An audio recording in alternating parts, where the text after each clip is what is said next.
Welcome everyone to Saturday Evening Chats, episode number 97. Tonight we have with us the co-host extraordinaire, Mr. DM Foss. Good evening. We are followed by Mr. Chris from the 740. Welcome. Well, good to see everybody. Last but not least, we have Rob D, the New York Outcast. Hello, hello. Thanks for having me. Thanks for joining us. Don't believe any of it. In a world of uncertainty and turmoil, one man stands alone, along with his faithful sidekick. A man who entertains and educates the masses weekly, 70% of the time. Born out of the dusty plains of Washington State, now from the coastal forests of Oregon. The man, the myth, the man.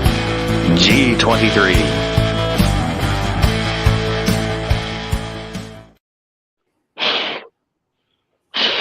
I thought you had stopped. Shit, sorry. I thought I muted here too. That's the beginning. Buckle up, folks. So, I wanted to kind of start the show off on some positive notes. I know Alabama, the governor signed constitutional carry, so that makes them the 22nd state. And it goes into effect January 1st. So, congratulations to Alabama. And Georgia passed it. It got sent to the governor, and I believe we're just waiting for the governor to go ahead and sign that. And then I heard through the grapevine that Nebraska also passed it. I can't confirm that, or nothing's popping up on the internet. So I have been able to confirm Georgia and Alabama. So congrats to the 22nd and 23rd state. Chris, you were saying something about you guys possibly got it? Yeah, ours is just sitting on DeWine's desk waiting to get signed. So it passed. I mean, it was a pretty astounding. Everybody wanted it. So now we'll have to see what he does, I guess. Now, did it pass with enough support that if he refuses to sign it, you can veto override? Yeah, from what I heard, that's exactly what's going to happen. Let me see if I can pull something here real fast. I did this earlier when I was on Travis's show this morning. I don't get invites to Travis's show anymore. So while you're finding that, I'm going to welcome in the side chat. Mr. Defense Dad was in first. Rob D says that the only reason why Defense Dad was first was because he was holding the door. So, you know. I was all polite, and he was like, "Oh, hey," and then jumped right by me, and then jumped in first. Kind of crappy. Then Mr. Chris from the 740 is pulling double duty. And we had Sergeant Joe Smith, Gizzard Gary, Mario Mosen, Yote Reapers, Tara Smith, Kickshin is out there. So if you guys aren't subscribed to Tara Smith, you should check her channel out. She's been putting out some pretty amazing videos, cooking, shooting, and then she's been doing some live streams. So she's just being the trifecta. Past 57 to 35.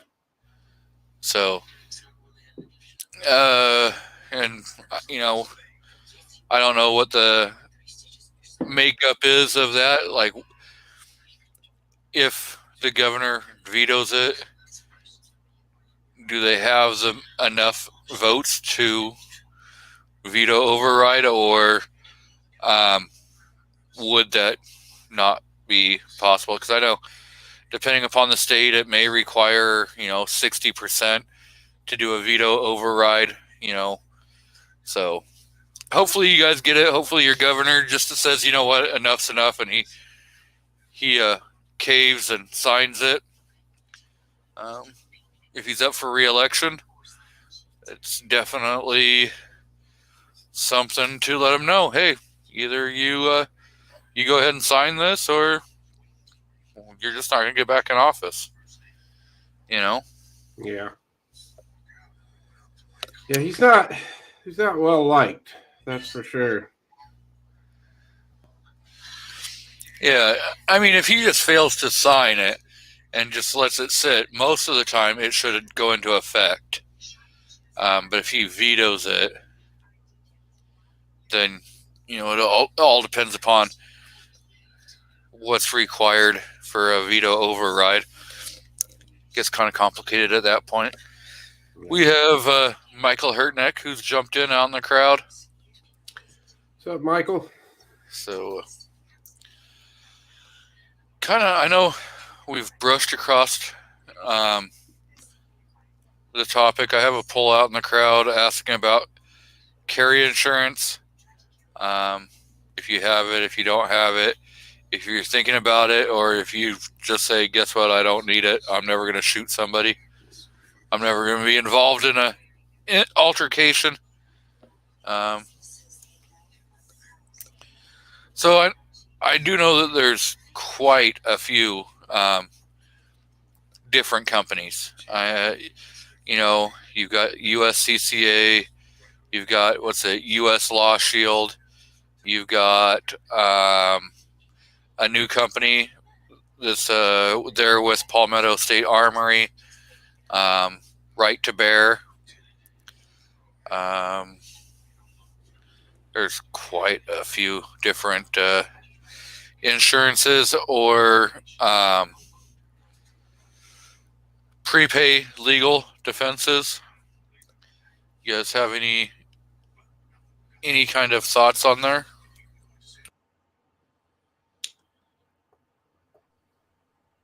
I think it's a good thing, personally. I think the amount may depend on the states, the laws in your state, whether you have stand my ground, all that type of stuff.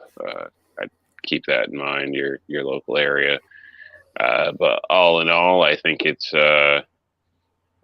definitely a reasonable and probably smart in some senses. So I do know some cover more than just firearms, because not every altercation, is necessarily firearms involved. So that's something to keep in mind.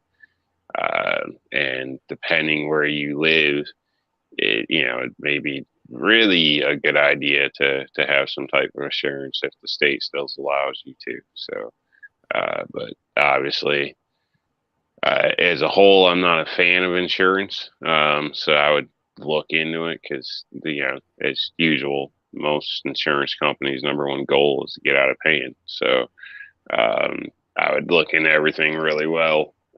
But I definitely think if you are prepared to take a life in defense, then you should be prepared to answer for it. And we all know that's not cheap these days. So whether you're innocent or not, so maybe the average person, well, statistically, I know it's not the case, but maybe you have 70 grand sitting around and extra, just in case that bad day shows up. But I'd assume most people don't. So, something where it's 20 some odd dollars a month for insurance, I don't see as unreasonable as all, even as cheap as some would call me. When you consider most people, Starbucks, this and that, they probably blow $20 on stupid stuff every week, let alone monthly. So what's it mean to you? What's it mean to your family? Because keep in mind, it's going to be a big deal, and all your money's in question, your freedom's in question. Your wife may end up taking off with the soccer coach or something. I mean, it's just not a good deal all the way around. So, the more protection you have, the better, in my opinion. Yeah, it's gonna be a miserable time for a while after the altercation. So, if that insurance helps lessen the blow a little bit, it's because it's going to be bad no matter what.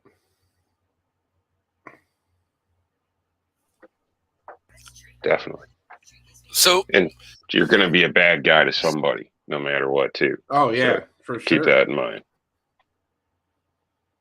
now, when looking at the coverage, you also have to account in there, are you looking for just yourself, or are you looking for to be able to cover your significant other also? And just because people use the term significant other, I know I think USCCA does domestic partnerships. So if you're not legally married, you can still have your significant other who's your partner in crime, your ride or die, be covered under your policy. Ride or die. Man, that tells you something about this guy. So that being included, and then there's other companies that say, oh yeah, well, you can add your other half, but it's going to cost you X dollars more a month. Is that going to affect your decision in which company you're going to go with? So, and you want a good all-around policy, because, depending upon what state you live in, and if you live in one of the great states where if you're found innocent, then they can't sue you civilly, then you probably don't need the civil coverage. But not all states do that, so you want to check into that. And you want to definitely think, that civil suit, you're going to need an attorney. And if by chance you lose that, do you have $250,000? Or are you going to lose everything you own? Right. With that civil in your state, I'd keep in mind people travel. So, and that's ideal. A rest stop in the middle of the night somewhere. Somebody tries to, bust in your car when you're sleeping or something. That type of stuff happens all the time. So, you might want kind of full coverage, even though you may not be in that state. And another idea for people is, if you raised a kid that isn't going to take shit and you send them off to one of these colleges, it might not be a bad idea to get the kid insurance, because, the first time you crack somebody's jaw, that stuff costs money. I don't know if anybody's aware, but those hospital bills, they can get ridiculous in some cases. So, especially if they have to do any kind of reconstruction or this or that. I mean, the therapy, boy, you'll wish you had insurance. That'll ruin the kid's life just for doing what you would commend him for standing up for himself or defense or something, something justified. You can still get sued for that. So, starting off, I guess honorably and broke would suck for that, $20 a month or whatever it is. So it's a great gift for somebody is what I'm getting at too. Because it isn't just firearms. Well, some insurance, I shouldn't speak for all, but some insurance isn't just firearms. It's your hands, it's whatever's legal within that state, which is a lot more likely in some cases than firearms. Yep. if you use a taser, a pepper spray, a knife, not always, like Rob's saying, not always are you going to need that firearm. But yeah, to be able to protect yourselves or your family is definitely a responsible, thing to do. Your roommate, your girlfriend, your buddy. Yeah, those frat parties, things get crazy. Or you're traveling and all of a sudden you realize, I'm running low on gas. So you pull into some place to get gas and somebody decides they're going to try carjacking you or, try robbing you. You might have to defend yourself. And at that point, you're going to need a way to bail yourself out and hire an attorney.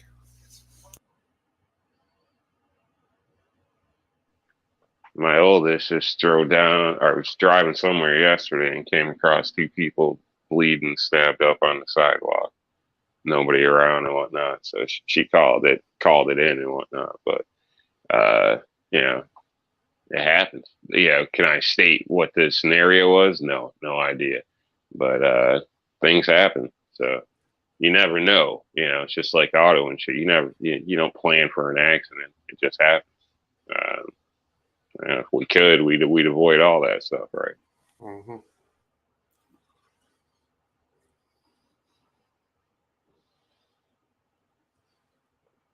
Looks like a few of them out in the side chat. They've got that law shield. Yep. That's what I was seeing is a lot of them are going that U.S. law.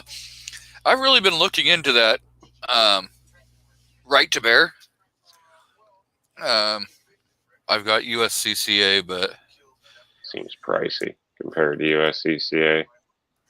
I was listening to that one guy's sales pitch, and they're like billing you as if you're going to get charged, so you can expect to pay $70,000 over so many years or whatever. I don't know. It seemed a hell of a lot more than what I was paying, and I got more coverage at USCCA. So, who was interviewing him, Rob? I watched that too. I can't remember. Was it Clover? I can't recall. I know I tried asking a few questions, and they didn't really touch on them too much. Mm-hmm. He's been on a few different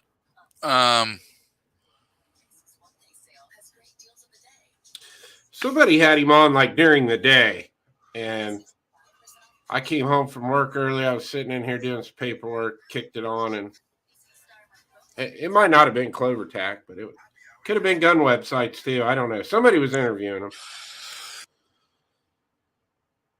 From the guy from Palmetto, the one from Palmetto State. Yeah. He didn't seem that good, honestly, even as like a sales thing. So it's not like I want to dislike it or something or have any bias. It just seemed like a worse deal, and the guy wasn't great at doing it. Like, in a sense, I think I'm probably a naturally better spokesperson for USCCA because I honestly believe it. This guy was like reading a script, it seemed like, and not great. So right. I don't know.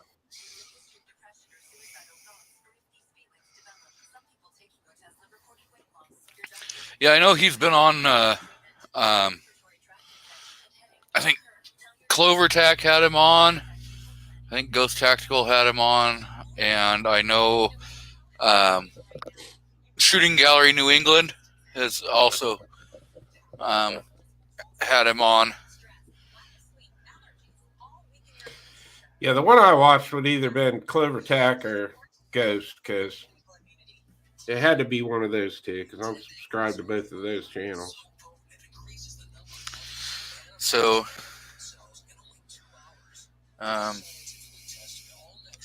you got bronze, which is $20, and you get, if you get the bronze coverage, you get a $20 off coupon for Palmetto State Armory. Silver, you get $40. It goes up. You can get up to $100 off.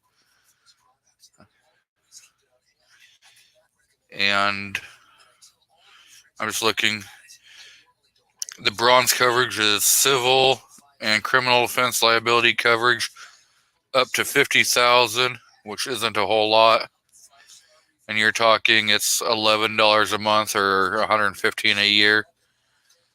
So I mean, if you were going to go with And if you don't pay a certain amount, like that's one of the things the guy was saying. Like you gotta say you got that insurance, and in 3 months you had an altercation. They're only going to pay what you paid in for that 3 months. So keep that in mind. That's one of them little loophole thingamajiggers there. So until you have been in for a certain amount of time, they're not paying the full amount you're paying for. And the guy brought that up himself. That's what I mean. The guy didn't. I thought he wasn't a good job. Yeah, I didn't hear that part. So yeah, I mean, details, man. You definitely, if you were going to choose that, you'd have to go with like the silver or the gold, because you're going to want a minimum of like 500,000. But you definitely probably want $1 million.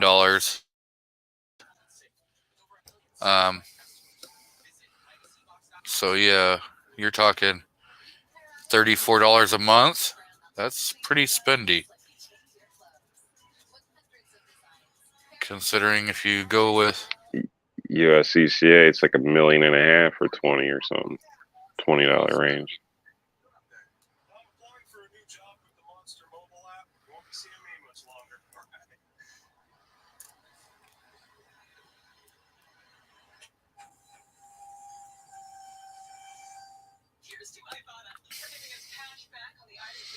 Reapers wanted to know who that was. That was Right to Bear, right? Yeah, the PSA one, Right to Bear. And just another thing about that, they're brand new, man. Who have they represented? You know what I mean? What kind of track record? Like, I don't like going to the fair the first day. I want to make sure the damn thing ain't gonna fall apart. Like, it just seems, it's like buying a brand new car. It's going to have recalls. They all do. Doesn't mean it's going to be horrible, but it could be. I'd rather wait a year or two until they got the bugs out and buy the car. If I was in the new cars, that's just crazy to me. I'd be scared on that aspect alone. I mean, I don't want to be the first guy that they're trying to figure, out their system on. You know what I mean? It's like, I don't know. Yeah, I guess. I mean, at least with USCCA, they've been around for a long time. Yeah, and I mean, they're not like probably the super cheap. You're talking $300 a year or $29 a month for the gold plan. Do they cover your hands as well, or is this just firearms? This covers all of that. That's one thing that USCCA, they cover hands, knives. Yeah, and Bear does as well, is what you're saying? That's what the rep was saying, but I can't. But when you're looking at, sure. I'm not very sure of it. I don't know, man.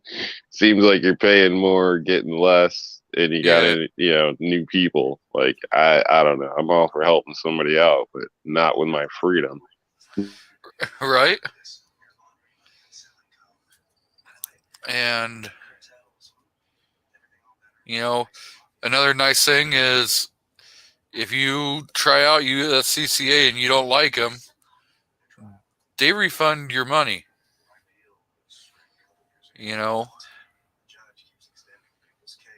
You've got a year, and it's 100% money back. Bulletproof guarantee. That's hard to beat. This is turning into a sales pitch for USCCA, but it's hard to beat. I mean, I looked through all the major ones years ago. G-Webs, if anybody's interested or unfamiliar, has been doing some type of comparison video on some of recently. I recommend checking them out if you're interested, because you can obviously check out those videos or do a little research yourself. Maybe they'll encourage you to do research, but there is some swings and differences through all these. So when I initially went through because I'm a cheap son of a gun and spent like 3 days reading all the fine print and everybody's site and trying to look up what this meant or this or that, calling them, talking to them. And I ended up choosing USCCA because it was the best deal for me. But I'm a cheap bastard and I want choices and money and no BS when I need it. So maybe other people are in different positions, maybe you are an attorney and just need a little extra money. So it makes sense to go less, or you have family or something that's an attorney. But for me then, USCCA was it. And I haven't looked the same that I did before. So I got to be honest, or not, want to be too biased or whatever. I haven't reevaluated everything. But yeah, this doesn't seem to even compare, in my opinion. So sorry if that offends anybody. I like what PSA does as far as firearms, making affordable firearms in America. That's cool. I got no problems with that. But you're talking about people's, their freedom, their potential, their livelihood and everything here. I don't know.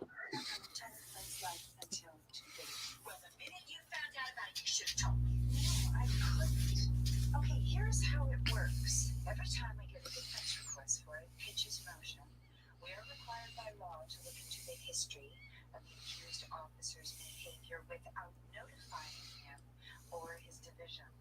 Most officers' packages, Lieutenant, are about... And even with insurance, there's no guarantee how a case is going to turn out. So I'd hinder everybody, only do it if you have to. Yeah. Because you're taking a chance, even with insurance. So...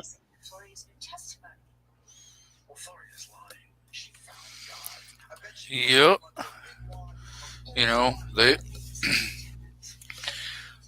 it all risk to reward, Honestly, it comes down to risk to reward. Are you willing to risk your freedom? And then go, damn, I wish I would have just paid that $40 a month. And keep in mind, if you are charged with something as a felon, say goodbye to all your firearms. Mm-hmm. And they're not going to give you anything for them besides, I don't know, busted door or whatever if you refuse to open it. But, all that investment is gone. So, that alone might be worth something.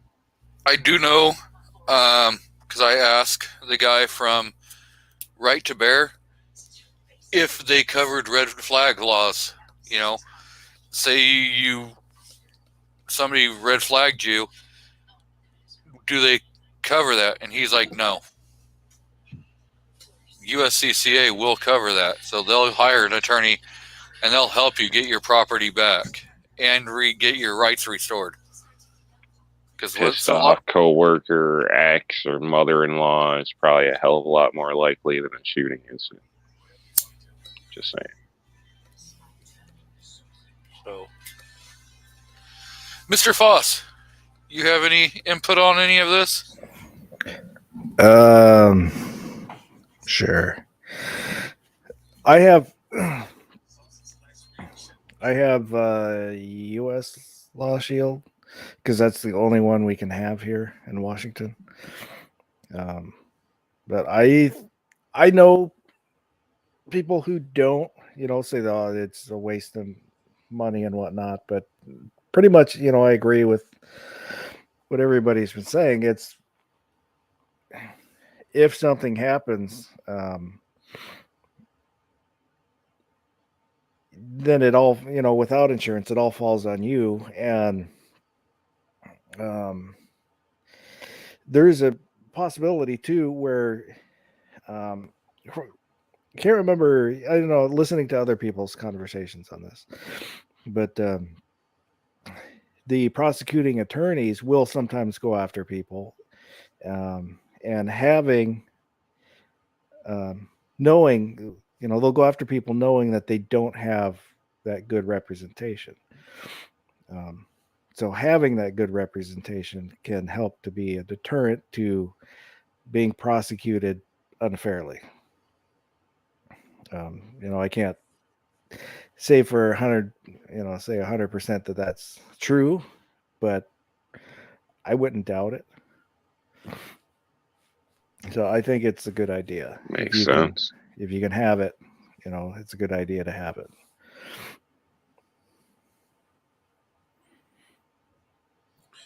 Thanks for stopping by, New Tex. We appreciate it, man. And I've been looking into the Nebraska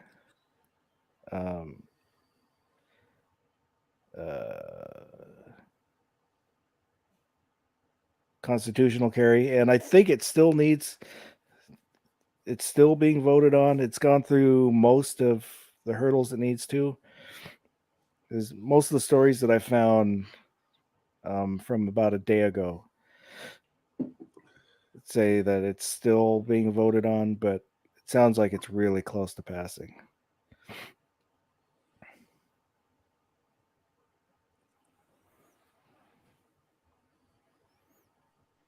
So I'll throw out, I voted no in the chat initially, just because USCCA isn't any longer allowed to carry me in New York State. So they notified me, carried me out through the end of the year at that point. Still sent me the magazine long after. Were good to me. I was crying. It was a horrible breakup forced by the man. So currently I don't have insurance, but I am looking into that. I believe US Law Shield as well, which I believe I may have gotten that information. I believe it was sent through a chat, and it was also seen it on one of G-Web's things that they do cover in New York. So basically, G-Web's was collaboration of what I've heard in the chat from somebody, which unfortunately I don't remember who it was, so or else I'd give them credit. So basically, from what I did start looking into it, it's nothing like USCCA, but it's something. So at some point, I'm probably going to do that. That's what happened to me. I used to have CCW Safe, and I realized I hadn't gotten an email from them in a long time, and went and checked, and I had gotten an email a year ago that said they could no longer cover me because of the rule changes in Washington. So there was a chunk of time I wasn't covered, and I didn't realize it.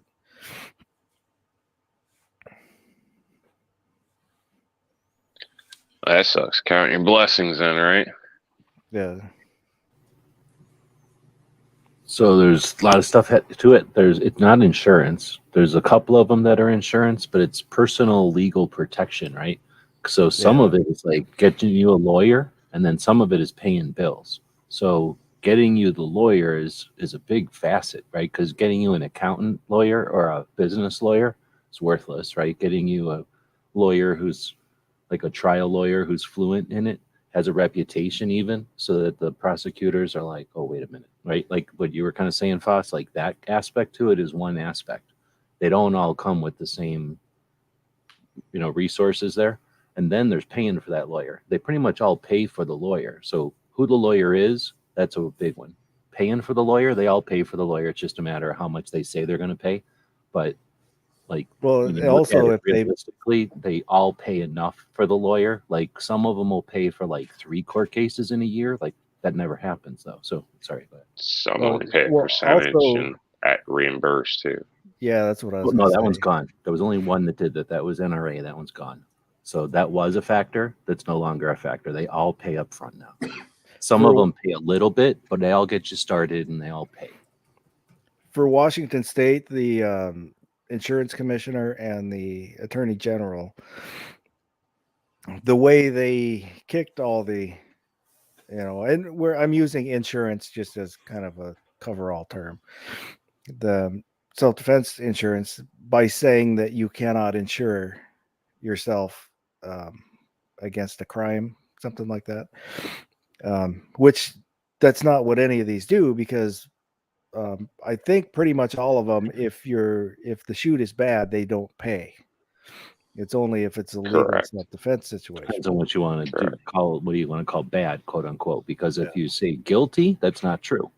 Most of the time, if you're in a lethal force incident, you're going to plead guilty to something.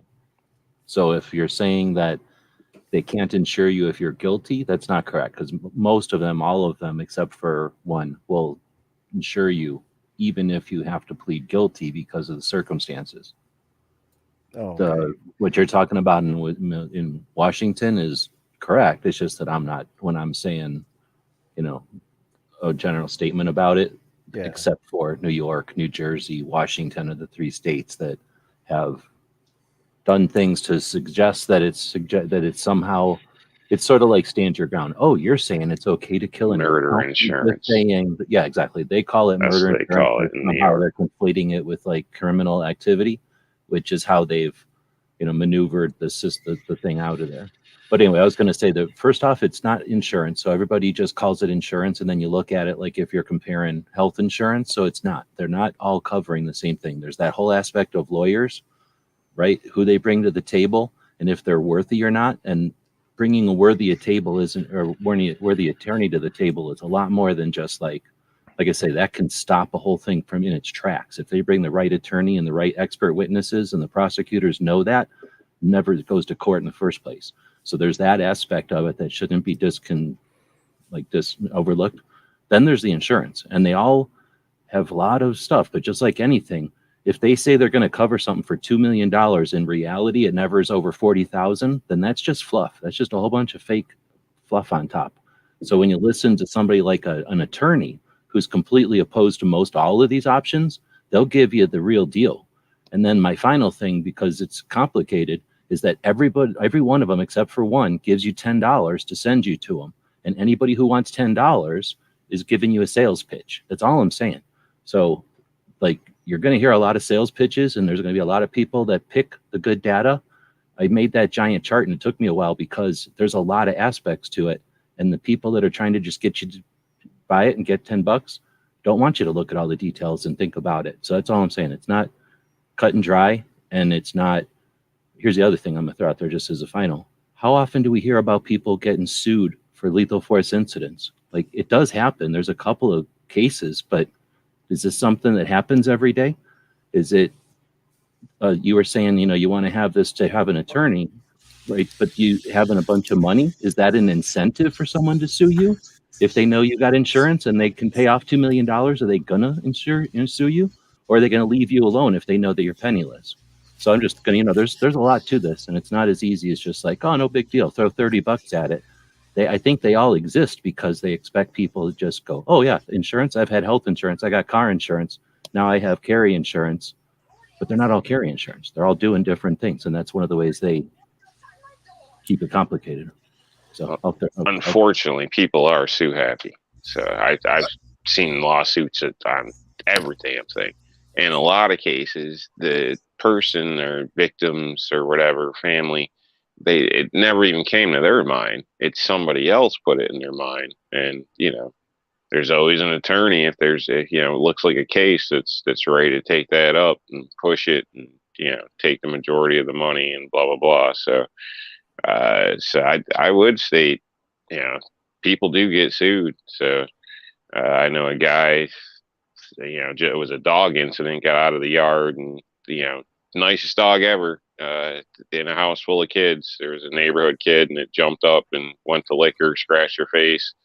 They claimed she was going to be a model, and it was like $370,000. So he didn't have that kind of money. Went on him, went towards his parents, homeowners insurance. He's working 2-3 jobs. He's probably out shoveling right now, still trying to pay that off. Like, they were doxing his paycheck. He's got a house full of kids, a couple kids that are out of the house because a girl got a little scratch. I mean, should it have maybe been something? I don't know. That's debate. things happen in life. But to completely damn near destroy the guy, and they shot the dog too, because they seen it as a as an attack. So of course, police showed up and just shot the dog, which the family was all in distress. I mean, it was a freaking huge ordeal.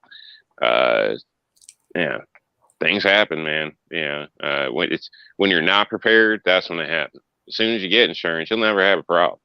Yeah, you don't have insurance, you'll have a problem. It's just like Murphy's Law.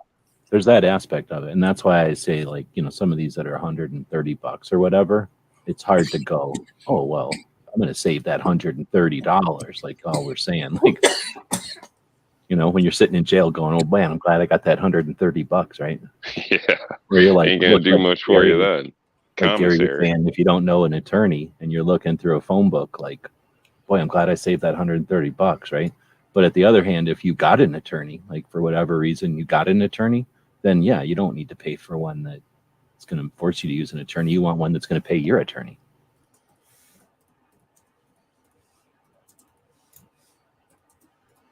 Yeah, I definitely like the option of an attorney, because we had somebody. This was like a couple of iterations of Gun Channel's like community ago. We had somebody who had a prepaid attorney, and when you get a prepaid attorney, if you don't know, you pay like something like a couple of $10-20 a month, so you end up paying a couple $100 a year, depending on how much you expect to use the attorney. But then that way, if you got like a will or some sort of a deal throughout the year, or any kind of stuff like a traffic ticket or something, you have this attorney on retainer, and you get basically a certain amount of time with them usually. So this person, I forget who it was now, they had an attorney on retainer though. And whenever it got to be that time of year where it was sort of like they hadn't used up all their, free time, let's call it, or, credited time, they would ask anybody if they had any issues or whatever. And it got pretty interesting because it wasn't really gun stuff. It was just more like attorney type of stuff. But anyway, having a prepaid attorney isn't out of the ordinary. Like a lot of people do have them for their businesses or for just family stuff, or just to feel more comfortable. If I do get, like you're talking about, just walking down the street and somebody acts like something happened and you're like, wait, what? And all of a sudden you're looking for an attorney in the phone book. That's a weird state. It's an uncomfortable state to be in, or situation to be in. So some people get an attorney ahead of time, and it's cool if you've got that relationship already to know that your insurance is just going to pay that attorney. And that all you got to do is make that one phone call, and then the attorney calls the insurance company and says, here's my bill. Yeah, State, I like the option of being able to pick your attorney, or them provide one, or be able to switch up, because right during the time that you are, arraigned, whatever, everything goes down. I just want to get out and, deal with this out of bars. So, at that point, I really don't care who comes and bails me out or whatever. But, I may care looking into it, realizing this attorney might be a second case for all I know. So I would like the option to switch or hire a different attorney if I wanted to, or maybe I want two attorneys. I don't know. I'd rather have two. That option, some allow you flexibility with the funding like that. So, because I would be concerned, maybe, maybe you get a crap attorney and you get a crap deal on your case, and then they don't pay for nothing, and you're shit out of luck.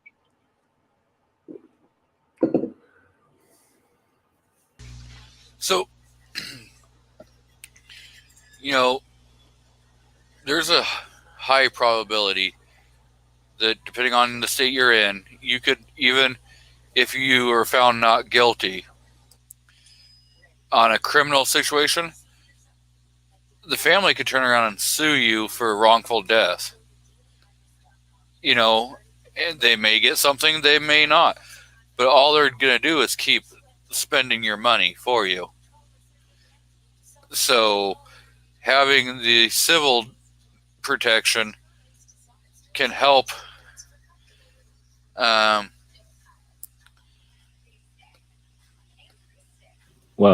you in the long run.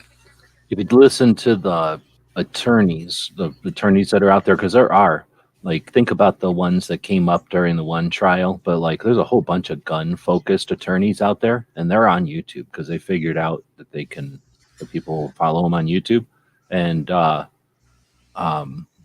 if you listen to them, they'll say that a competent attorney who's like standing there on your side will prevent the case from even having a financial thing. So that's why they'll say, don't even bother with they'll call that fluff or frosting or icing on the cake or whatever, because it's not necessary, the civil damages. And that's why a couple of the options like US Law Shield is like, oh no, we're lawyers. We don't need to worry about that. We'll make sure, like, we're not doing our job if you get damages.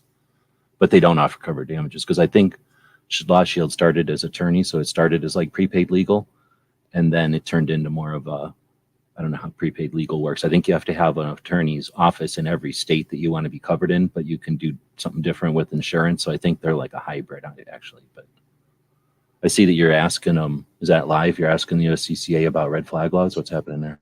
Yes, I am trying to live get the red flag coverage or high risk protection orders.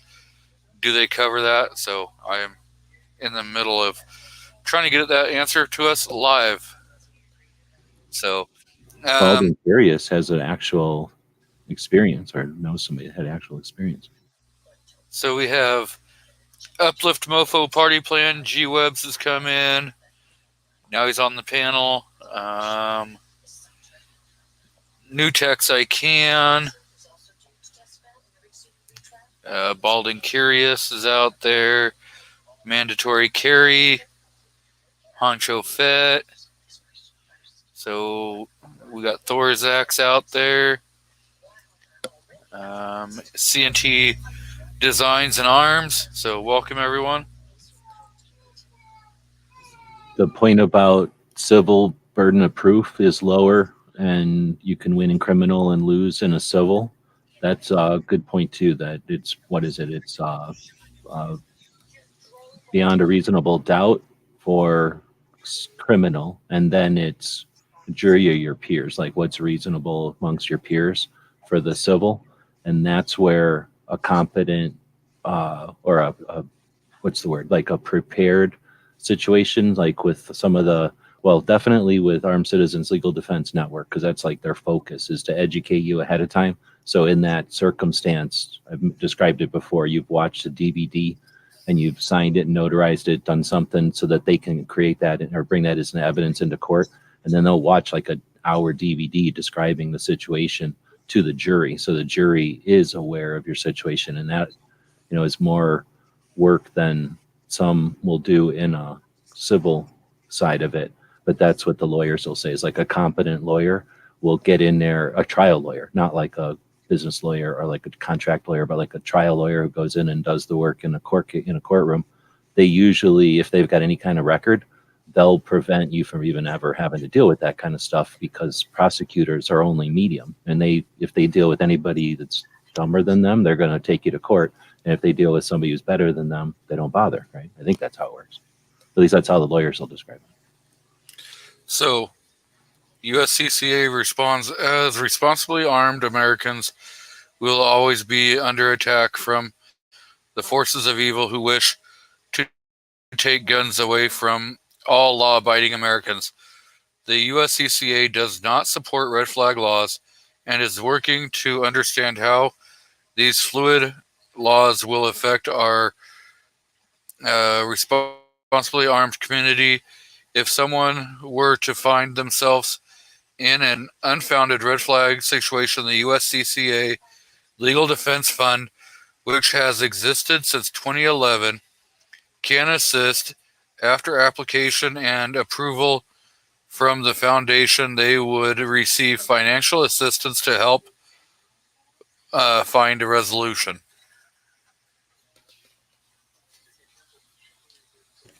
So that's basically a maybe, but that's better than a no. And well, so it sounds like they would at least try their hardest to help you get out of a red flag situation. And that's probably a red area or whatever, because if it's somebody who is what do you call gray area questionable, is if the red flag was appropriate or like warranted or something, and then you know what I mean, they're not gonna just say, "Oh yeah, no problem. Anybody with a red flag, we got your back. Don't worry about it." Right? That might be too broad stroke. But I would think a red flag isn't necessarily a crime. No crime's necessarily been committed. They're just fishing at that point because somebody made a report. So if they came to your house and wanted to charge you for something you shouldn't be charged for, I would assume, USCCA or any, not necessarily any, but your insurance company could probably deal with that. But just carry insurance that do things like replace guns that are confiscated, and they reimburse you for lost time from work. So that probably a red flag would remove you and remove your gun. Or wait, does red flag just take your gun, or is that where they put you in jail to watch you or something? So they confiscate your firearms. You cannot purchase any new firearms until the situation is, been taken care of. And I don't know what they can even cover you for then. If you're not losing nothing except your gun, then it's just a matter of if they're going to pay to replace your gun or not. And then it probably starts to give your gun back. Well, also under most of those red flag and high risk, you're going to have to pay for mental health evaluation to prove that you're not suicidal or homicidal. You're going to have to pay for your attorney fees. I could see the attorney. I didn't realize you'd probably have to. I didn't know you have to pay for your doctor. That's messed up. So they're going to be like, "Hey, we think you're crazy," or somebody thinks that you're crazy. Somebody told us that they think you're crazy, and we're going to just take their word for it. Now you got to go pay for a doctor and prove you ain't. Yeah. So that's the one thing about the red flag laws is it puts all the burden of proof on the victim. Because now you have to prove beyond a reasonable doubt and beyond the, preponderance of the evidence that you are not a risk to either yourself or anyone else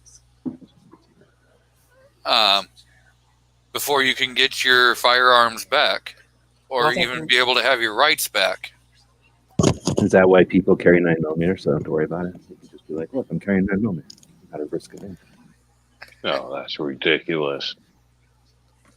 I'm pretty sure, especially the reason why they carry M&Ps and 9mm is because of the fact gun even goes off. Here we go. They're so cheap to replace, and even if they do hit somebody, it's probably not going to hurt them. I don't think crap. You're not seeing the point here. Red flag laws are unjustified in the beginning and are unconstitutional. So there's no justification for a red flag law if you have not done something. And it takes away your due process from the get-go. There's already laws. We're not talking about if it's justified. We're talking about if USCCA would pay for it and what they would be to pay for, like what costs there would be. No, that goes back on your comment about if it was justified. There's no red flag laws that you can justify. Oh, no, hold on. So somebody's glitching out and they're being weird and they're super weird and we don't know if it's their blood sugar or if they're on something or if they've just had enough and decided the aliens are coming. I mean, there's already laws in place for that. Yeah, okay, fine. But I'm just saying that's a person who, if they red flagged them, we're not going to be like, oh, no. Just because it was a red flag law. No, but you don't go take the firearms. You don't go take the rights away from them until they've been. You take them. I'm not trying to justify red flag. We're talking about what USCCA would pay for if there was a red flag law. That's all. And I'm just trying to say that they're not going to say uniformly, yeah, no problem, because red flags are such a weird thing. So if I suggested in any way that I'm defending the concept, that's not true at all.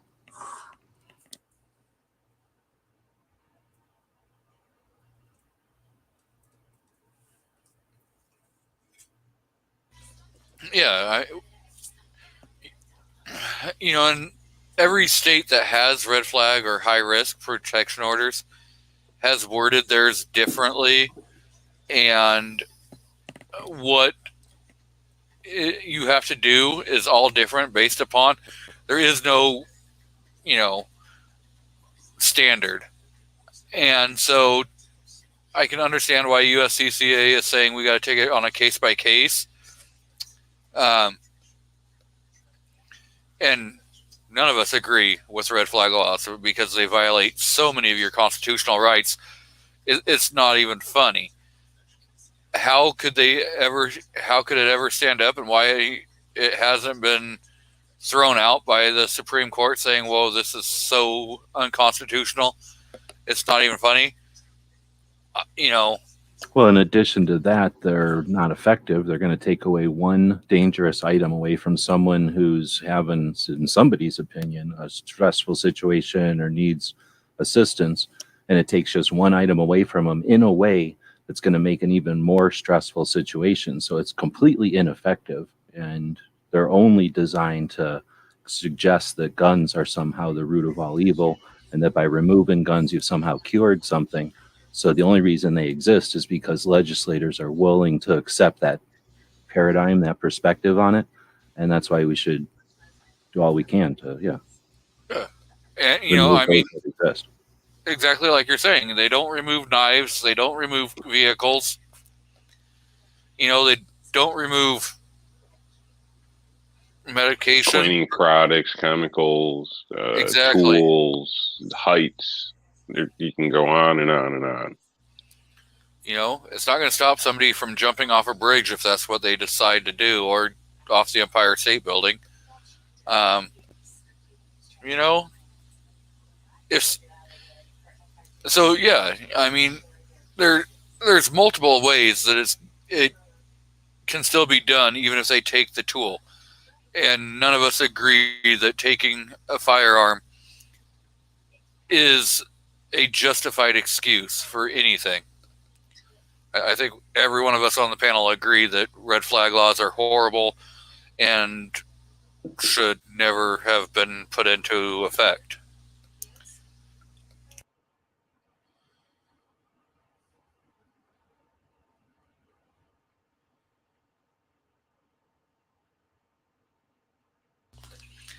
Well, I don't know.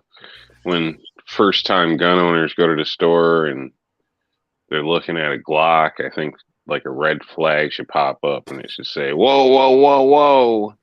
What about like a Do a yellow, little research. like a yellow cautionary flag? So we don't conflate them or get anybody, encourage their craziness. Like if somebody comes in and starts nosing around, you can throw a flag down. Well done. Let's take a minute and compare that with something over here.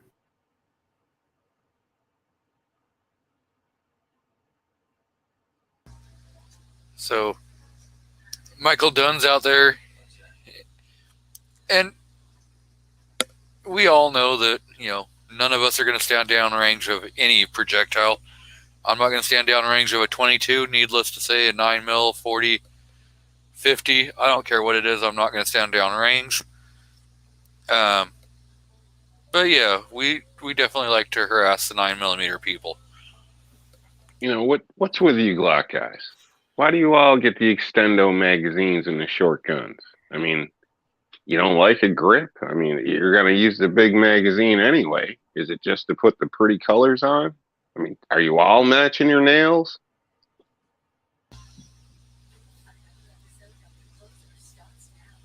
You have the extendo mags to go in your PCC, so that you Hey, have all the videos everybody's putting out and all these pictures up on a stump or by the river all got these little grips with an extendo magazine and some flashy color sticking off from it. That's all I'm saying. Well, you can see the same thing with Canik and SAR that offer that come factory with 24 round mags. Glocks don't come factory with those. That's a choice that, as long as you live in a free state, you can have those standard capacity magazines. That's because Glaston won't let them do anything without his authorization because he's stuck in the 80s, and that's a fact. You know that. And none of my cannons came with 24 rounds. It came with one 18-round, one 20-round magazine. Mm. I had to add the +2 to them.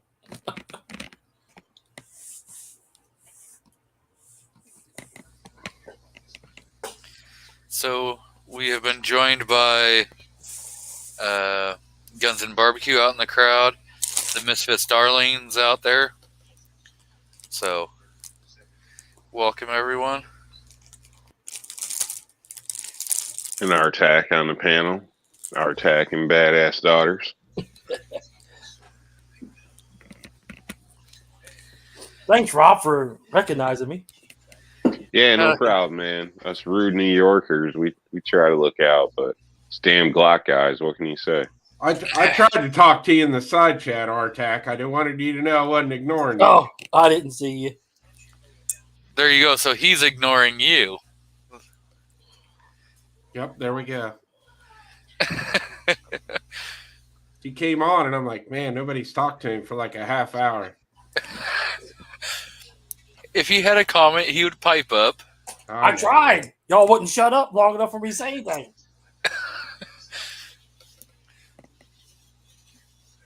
So mandatory carry says at Outcast, because we live in the reality of the world where Glock is the industry. Also, some of us don't own any extended mags. Why would I? Because it's You heard fun. that, right? Glock is the industry. Straight brainwashed. Brainwashed. Somebody forgot to tell the Army that, and the Navy, and the Marine Corps. But what does everyone compare any other polymer striker fire to? Or claim this is going to be the blank killer? Everyone says this is going to be the Glock killer. This is, got better sights, better trigger, whatever. This, than Glock, blah, blah, blah. Everyone wants to compare their firearms to Glock. So therefore, technically, Glock would be the standard. No. That's like saying fat chicks are the standard. I'm just saying. I mean, hell, What? even Smith & Wesson said, if you can't beat it, steal it, copy it, and we'll pay them $1 because that's what Glock said they wanted. They said they wanted $1. They could have got a hell of a lot more. They could have made Smith & Wesson stop making that firearm, but they said, you know what? Add insult to injury, we just want $1 single. Well, the truth is, That's a slap in the face. the truth is that Smith & Wesson did that because Glock stole Smith & Wesson's thunder by coming out with a 40 before they could, after Smith & Wesson developed the cartridge. Well, that kind of sounds like somebody was sleeping on the And ball. Smith intentionally made those guns bad to be like a Glock. It sounds kind of like Smith & Wesson should have kept something up their sleeve until they could have released the actual firearm. But if you're going to be a dumbass and you're going to put out the projectiles so somebody else can then, copy it. See And him, get it see him in marked. defense? It's like a battered wife just making excuses. to- I deserved it. If you can get something to market faster, guess what? You win. That is America. Capitalism, baby.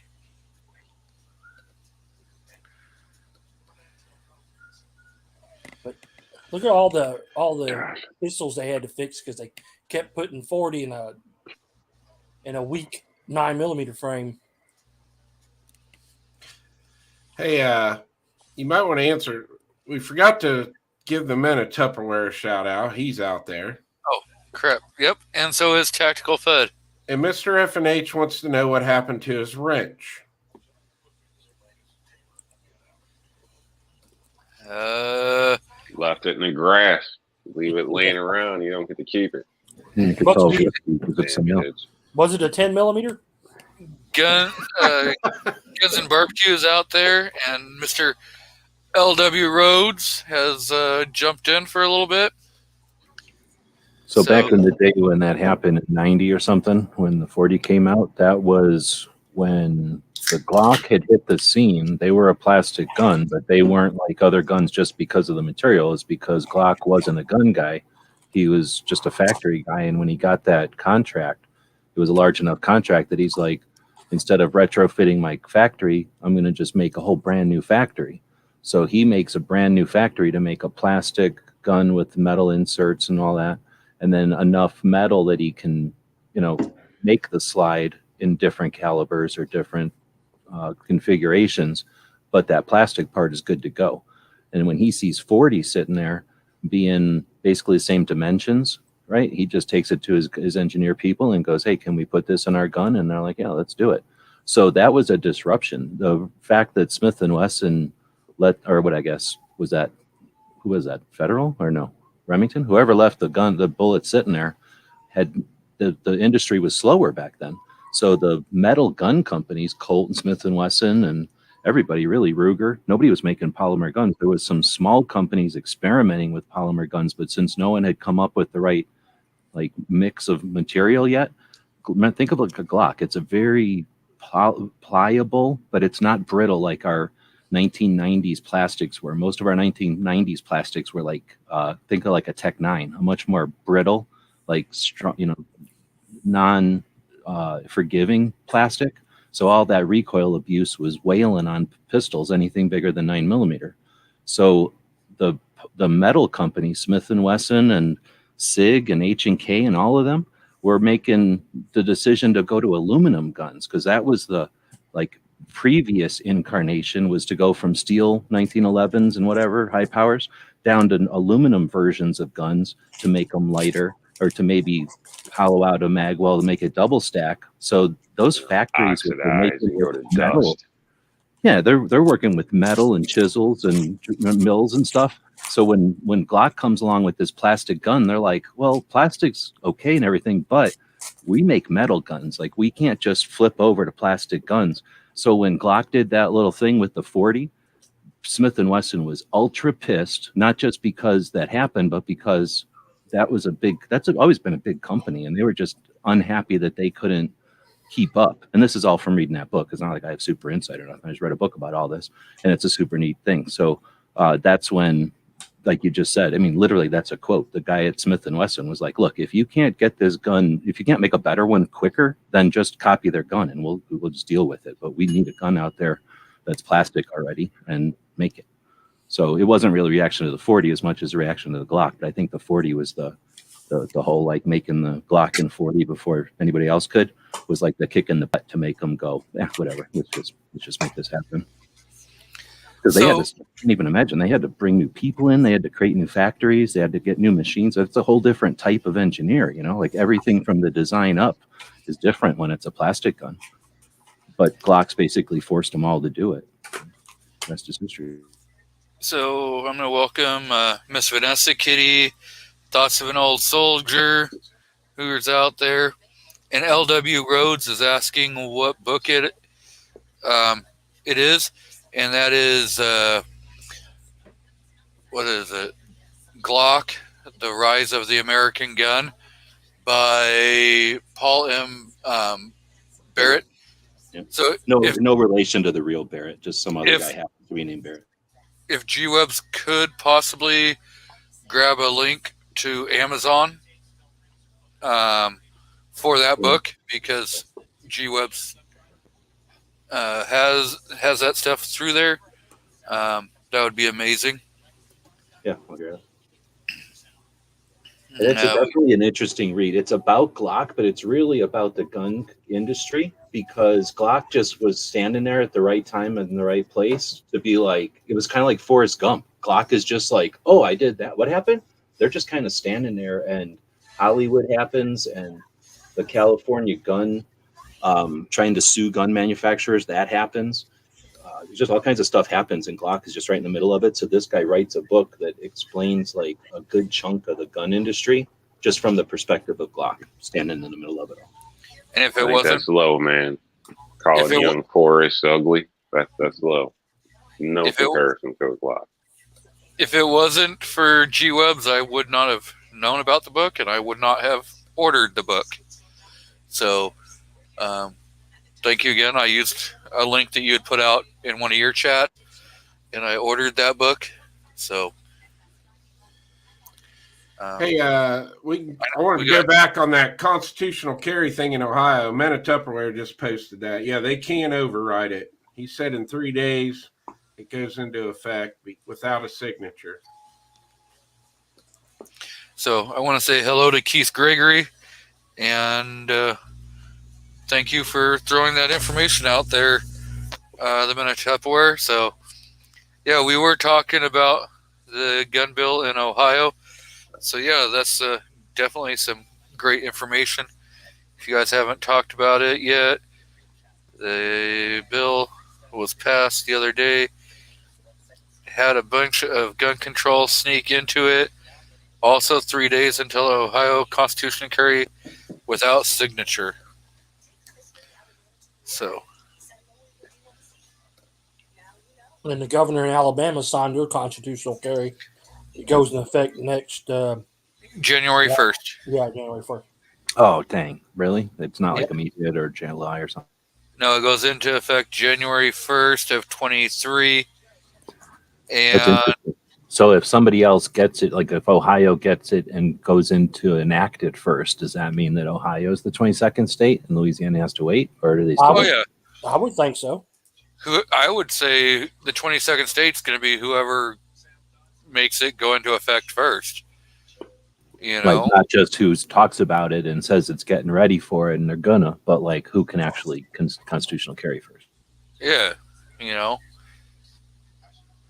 So, yeah, I mean, you could argue that Bama is technically the 22nd because it's been signed into law, but the law doesn't go into effect, you know, until X date. But have Georgia, who is now at the governor's desk, and he should sign it. Now, if he says, okay, we're putting it into effect immediately, would Georgia then become the 22nd state if they beat Ohio to the punch? I mean, who decides? I mean, I say whoever comes to who comes to the table first. So if Georgia bypasses Ohio and Alabama by, starting it ASAP, then they're the 22nd state. I don't think you should measure it by when they voted it in. Well, I mean, you could say that Bama is the 22nd state due to the fact that not only did it pass, but it's already been signed into law. Technically, it's in law. Now, the fact that it doesn't take effect till January 1st doesn't change the fact that it's already signed into law. Yeah, it should be where it is on the street, where it is, the 22nd or 21st, whatever it is there. And whoever's got it first on the street, that's where it should be. Even if another person comes in later and gets it done sooner. So that's, you snooze, you lose. So you're saying whoever signs it or whoever's like literally able to walk around carrying? Whoever's literally able to, because doing stuff projected for 2 years, 3 years out, I mean, that's all smoke and mirrors. It might get overturned in a year and a half. So you never know. So Ohio is saying it sounds like if they don't do nothing in 3 days, it happens, and then it'll go into effect mid-June. Yeah. Or even if it's signed, it would, I think, go into effect in June. So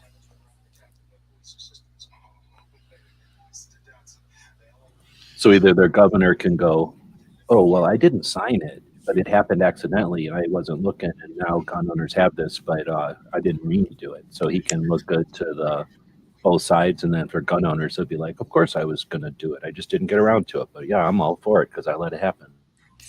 Yep. Yeah, 2 years down the road is just saying one shooting away from changing our mind.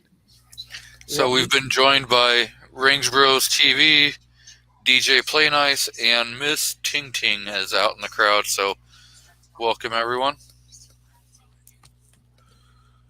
Yeah, Mike DeWitt is one of those. Well, basically, he's a rhino, and he won't sign it because he's a puss bag. I think T-Mont Ohio will guy. agree with that. But it'll still go through. It's not like Right, he's going to yeah. do something to stop it. Well, he wants to look good for the Democrats in Ohio too. Yeah, so he's just gonna let it. He's gonna let it sit on his desk till it automatically takes effect. Right. So he Instead can of deny signing it, he's not gonna sign it and he's not gonna veto it. So Yeah. he's just gonna let it go into effect. So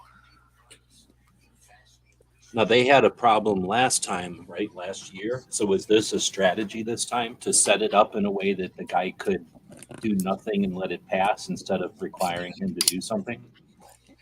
most likely. well, I've heard. I don't know. I know T-Mont would know more of the political side, so maybe he can answer the question on if this vote was veto proof. Oh yeah, it's veto proof. So Nothing stopping it, in other words? Nothing's stopping it. So if the governor would to veto it, they could still push it through. Yeah, it's veto proof because it's a simple majority. I feel like Ohio is 22nd then, unless Georgia does something. Well, the governor in Georgia said, "You get it to my desk and I'll sign it." Now, was that just blowing smoke? Well, they just did it to his desk, right? Like just the other Yeah. day. So they passed it Friday, so it should probably be to his desk. There's no way Georgia's like, oh, I got nothing else to do. I'll just wait for Ohio to get it in 3 days. So I'll bet you. Well, I wouldn't bet nothing, but I wouldn't be surprised if Georgia had done something before Ohio just to be able to say they did it before Ohio. Well, Chris lives in Ohio. He knows how DeWitt is. Yeah, he's a piece of work. And we always used to, when I lived in Northern Kentucky or the short time I lived in Cincinnati, we always referred him to fucking dimwit. Mm-hmm. They'll probably have something like if the one's a year and a half, this will be a year and a quarter, so they can still get in there if nothing crazy pops up, leaving themselves an out. So Bald and Curious is asking you, Rob, wonder when New York is going to have constitutional carry. Never. Yeah, probably never. I know, I know who won't be 22nd, and that's going to be New York. So In California. So you can't say New York will never have it, because there is that slim possibility from SCOTUS to rule constitutional carry in the United States, which would then put all 50 states to have constitutional carry. Is there a case in front of the Supreme Court or on what are the you list? drinking? Kool-Aid from Jim Jones? No, if you were listening when SCOTUS heard the New York rifle, It's pistol all case. talk, man. It's all talk. We need action. They refuse to take this. They refuse to take that. They're playing softball. A lot of shit could have been dealt with years ago if they would have got off their ass and willing to take a chance, stir up the country. But they went in place that everything said. I don't know. Doesn't matter what the hell people say. It's what they do. Exactly. So we should have a ruling in June on what they're going to do. And during this case that they've already listened to, and now they're just you're just waiting for the final ruling. They can rule on the mag ban. They can rule on constitutional carry. They can rule on every state being a shall issue instead of a may issue. There's multiple different rulings that they can come down with. Or they can just say, you know what, this is moot, and we don't give a crap, and we're not going to deal with any of it. But I honestly don't see them saying that this is a moot case, because there is other options for the ability to rule a different way. And we have Mike White out in the crowd, so welcome.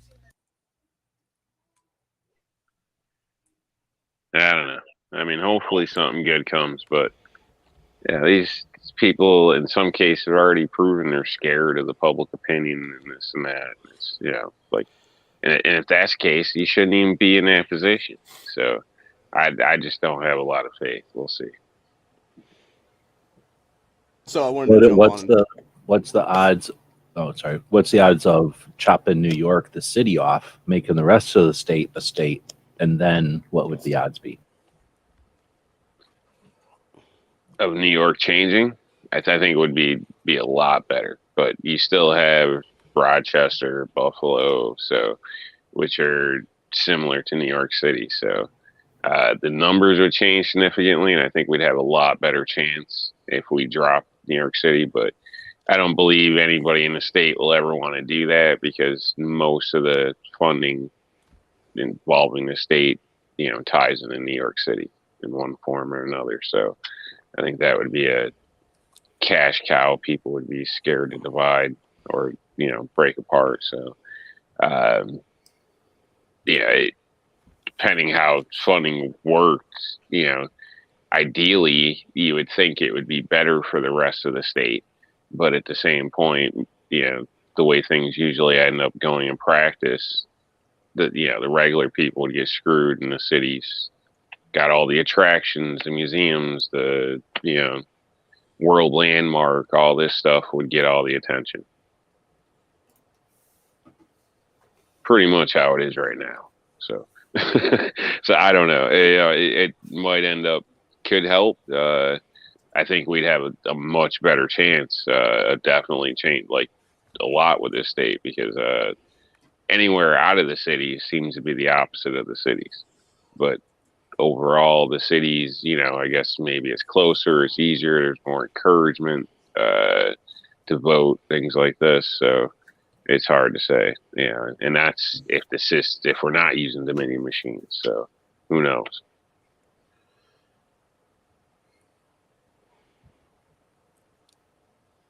So I just wanted to come on and talk about Ohio's constitutional care for a minute here. So there's multiple reasons why DeWine will not sign that bill, and if he actually was a legitimate constitutional governor, he would have already done it at this point. The main reason being he is up for, well, this is basically to appease both sides. He's up for re-election in the primary come May. He has multiple challengers against him, and it's very likely he's going to get primaried in May. So in order for him to look good for both sides, he would just let it sit on the desk for 10 days and not sign at all.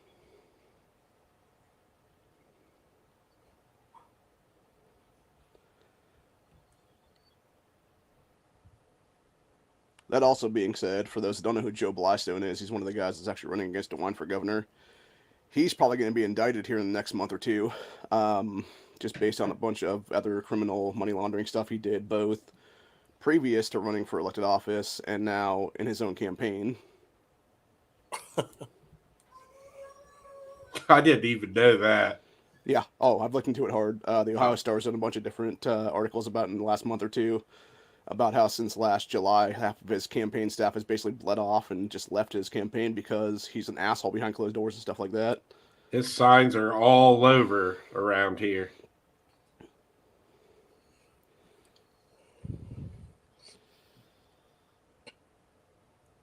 I'm really hoping that Ron Hood can do the primary on DeWine at this point, because I think Ron Hood's going to be a good governor if he can get in there. Him and Candace Keller were both two of the best reps we had in the state for the last several years before they had to leave elected office due to term limits and stuff.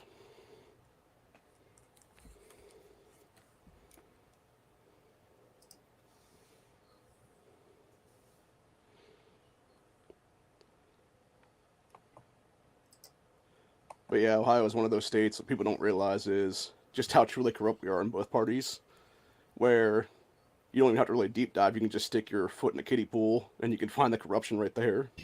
So-called dispensary owners says the guy came to a store tonight, was looking around, thought he was There's somebody kitty cat. Yeah. Anybody who can a judge in Ohio that convict Pete Rose should be just hung.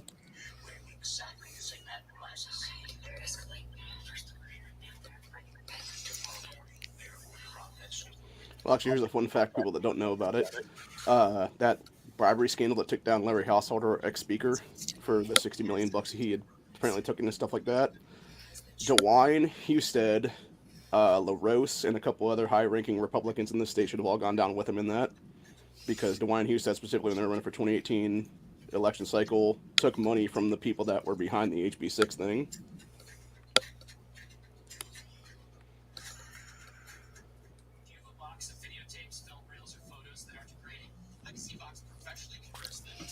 Oh, a bunch of rotten criminals. Yes, they are. Well, the biggest problem with this state is, we put term limits in both sides of the General Assembly for a reason. The issue becomes, after 8 years, people tend to flip-flop each other. And so if you're a state senator, you go over and run for a state rep seat now, and vice versa. Instead of just being like, no, you've had your 8 years, get the hell out of here. Leave. Well, 16 is still better than a lifetime. The one guy I was going to run against for state senate a few months ago before everything happened with me being censored like crazy, he has been in our General Assembly in one form or another for the past 25 plus years or so, give or take. Because he just keeps going either side, is what it is now. Well, the good news is nowadays you can accidentally run somebody over, cough on their face, and they died of COVID, so it's not murder. So we have the Tactical Pineapple out in the crowd. So if he does shows on Friday night, and he, a couple weeks ago, had an amazing show. He had Clover Tack, Mike from Walk the Talk America, and a whole panel of people talking about suicide awareness, mental health issues. So I would definitely check that out if you're interested in that kind of stuff. Yeah, I just subbed his channel. I've never seen him in the side chat. So good to see you, Tactical Pineapple, and I am a new subscriber. Yeah, he's up in that area. I don't remember exactly what state he's in, but I know he's up there in the Midwest. Michigan, Ohio, something like that. So we've got Mario out in the crowd. Still waiting for Tactical Pineapple to email me a little short video.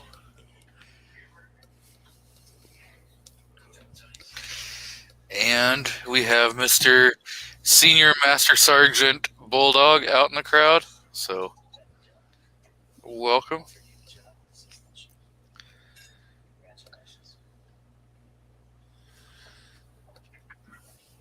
How's your wife doing? She's a lot happier now that she got the Rogue back and the heater in the Rogue is working. And you're not up her ass all day. Cool. And you never know. Rob asked how you're doing.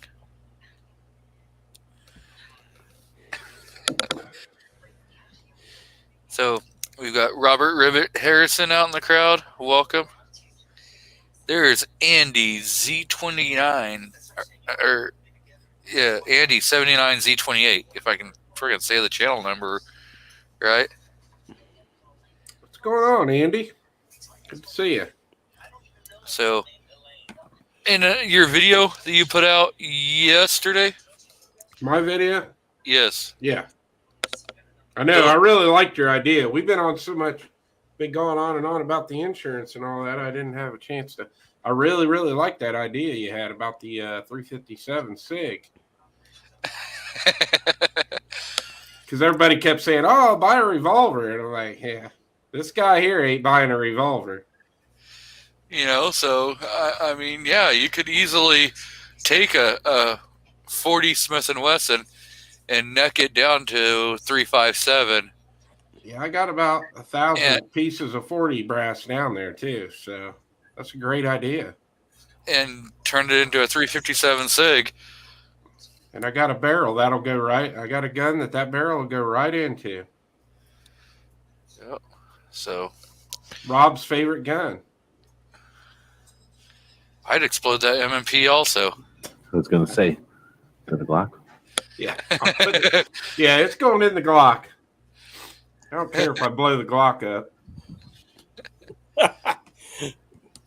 I was going to do that with my second M&P that I got in 40. Just get me a 357 SIG barrel for it. Do they have that barrel for the M&P? They do. Do they? Okay, cool. Speaking of swapping barrels, does M&P or does somebody like make a 22 barrel or upper, I guess, for a M&P like they do for Glocks, or do they not bother because M&P makes their own 22s? They don't bother as far as I've seen. I haven't seen one. Okay, so it's not, I'm talking about like that signer kit or whatever where you can Right. just, Yeah. Right. Yeah. because Yeah, I they think you make can get those for 1911s and maybe a couple other guns, but I don't think I've ever seen them for an M&P. So we have AR Guns 1776. Ozzy's out in the crowd. Welcome. Alaskan One Andy. So, yes. And Mario, to answer your question, you know exactly what video I'm talking about. All you got to do is just think a little bit about what video he plays. We've got the newly Hey. 1K in the chat, so welcome and congrats on 1K, Miss Shefires. Great to see you, Shefires. Good evening, Chief Fires. Yep, Reapers wanted to know, how do you like the zinc bullets? I love them, but I have not had a chance to load them yet. I got a couple guns that have been dropped off that I got to get videos shot and get those back to the owners. And then I'm going to start on that zinc. Yeah, I'm looking forward to it. Oh, Blow myself up. go ahead, Chris. I'll let you read Andy's comment that's on the screen. AR guns, 70, stop your internet from going down all the time. Marry it.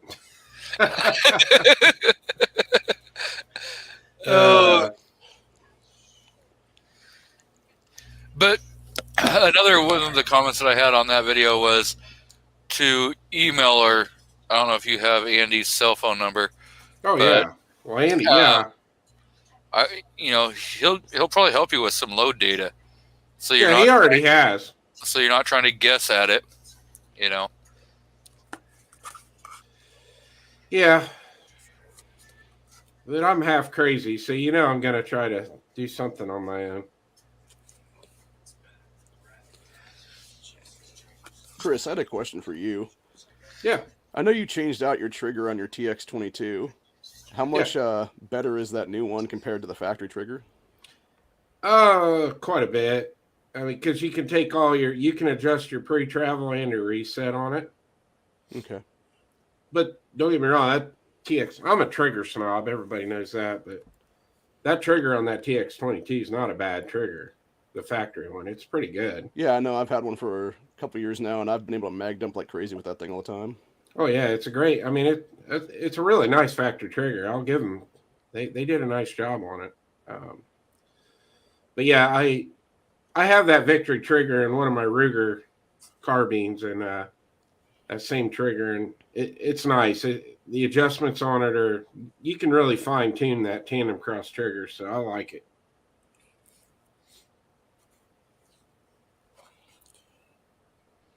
Just want to say for the record, because it was brought up last week, and I kind of came off as a dick and all that. I did go over and check out She Fire's channel, and glad I did. Seems pretty cool. So just put that out there. Stop for the sucking up, record. Rob. Stop sucking up. I'm gonna tell you, lady. I'm just putting it out there for the record, you know. So yeah, because like I said, yeah, it came off a little funny. So Yeah, you did sound like a dick. well, you know, every time somebody pops up, it's like, you know, the next best thing since sliced bread. Now I'm repeating myself from last week, but yeah, it ain't always that case, you know. Especially a lot of this, it's like slow motion ass shaking. I mean, there's a gun in the background with some of these girls, so I understand lots of guys are into that, but at the same time, you know, I don't want to say it gets old, but yeah, there's more than just ass shaking. So, you know. It depends on what time of day. I thought about saying something because I saw your comment. I thought about, you know, giving you a little bit of hell, but I was like, yeah, you know, he already put it out there that he had been giving her hell, so. Range Brothers said he has the same one in his CZ Scorpion, so I did not know they made one for that. So that's pretty cool. So we've got AAF out in the crowd. Welcome. Yeah, good to see you, man.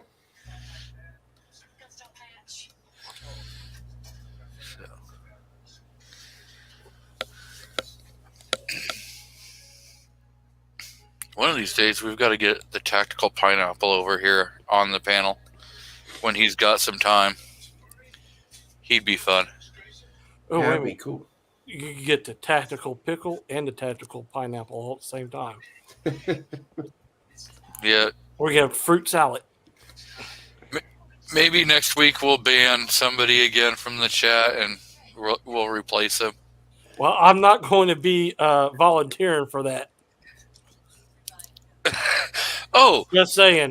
Artak and Daughter, did I hear you just volunteer for that?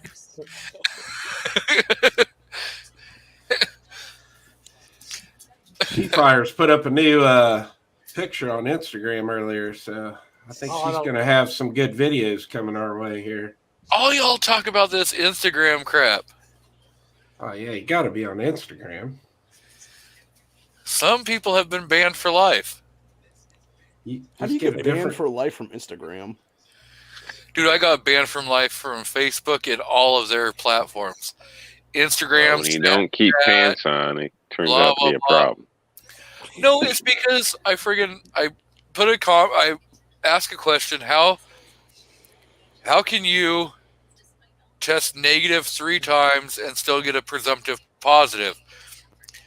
And I had 3 friends on my Facebook that are actual nurses. So I had tagged those 3.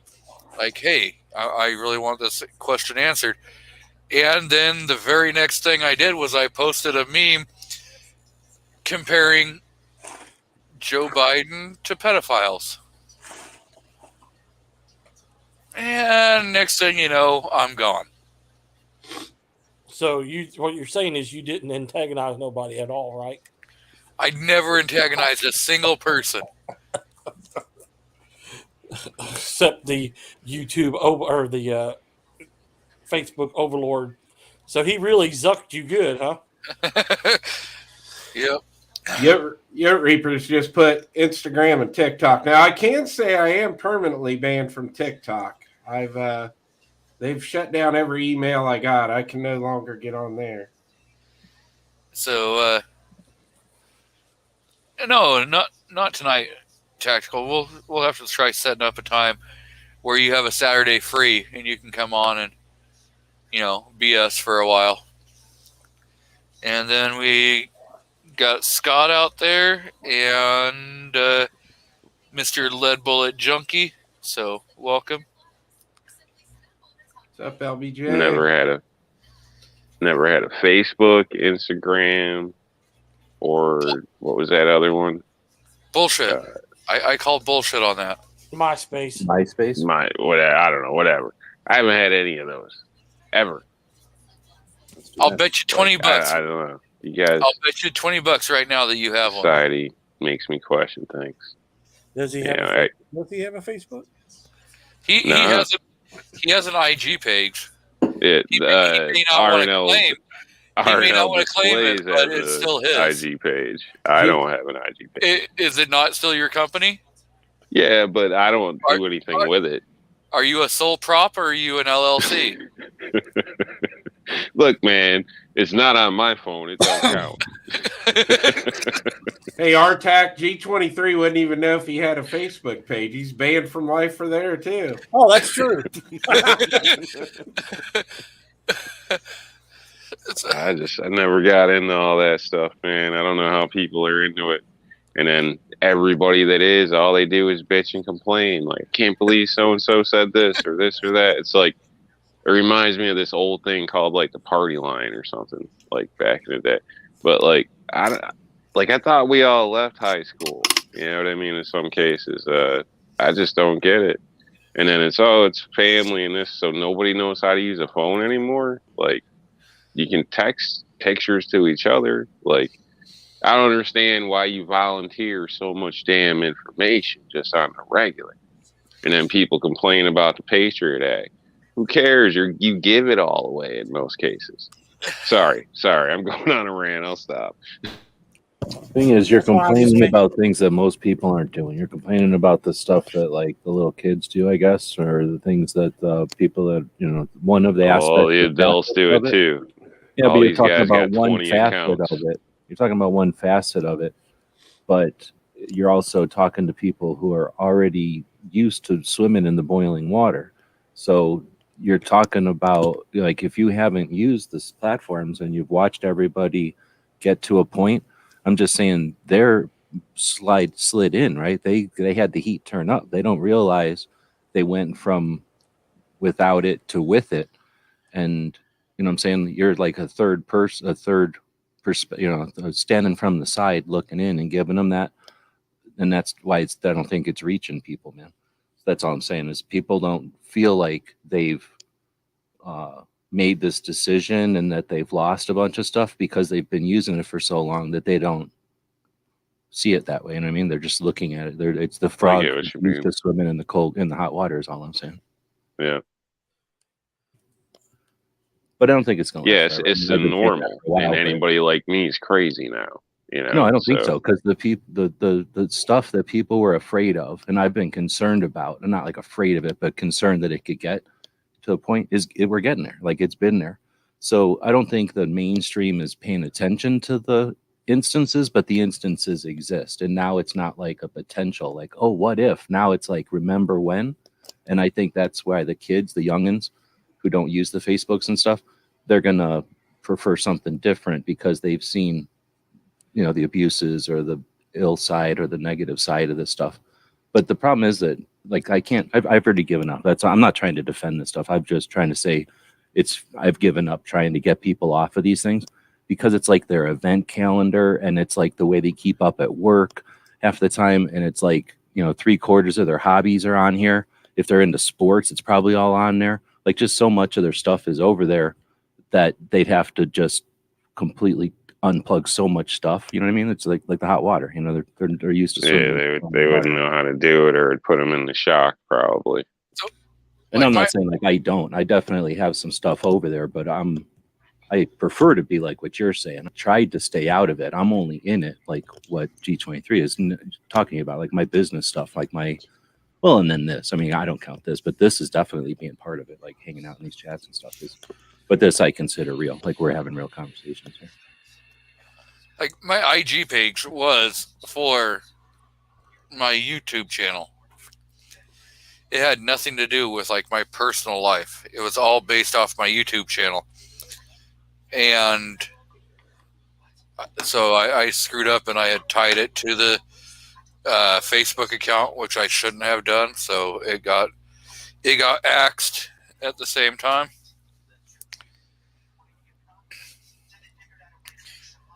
So we've got Mr. Shafty out in the crowd. Welcome.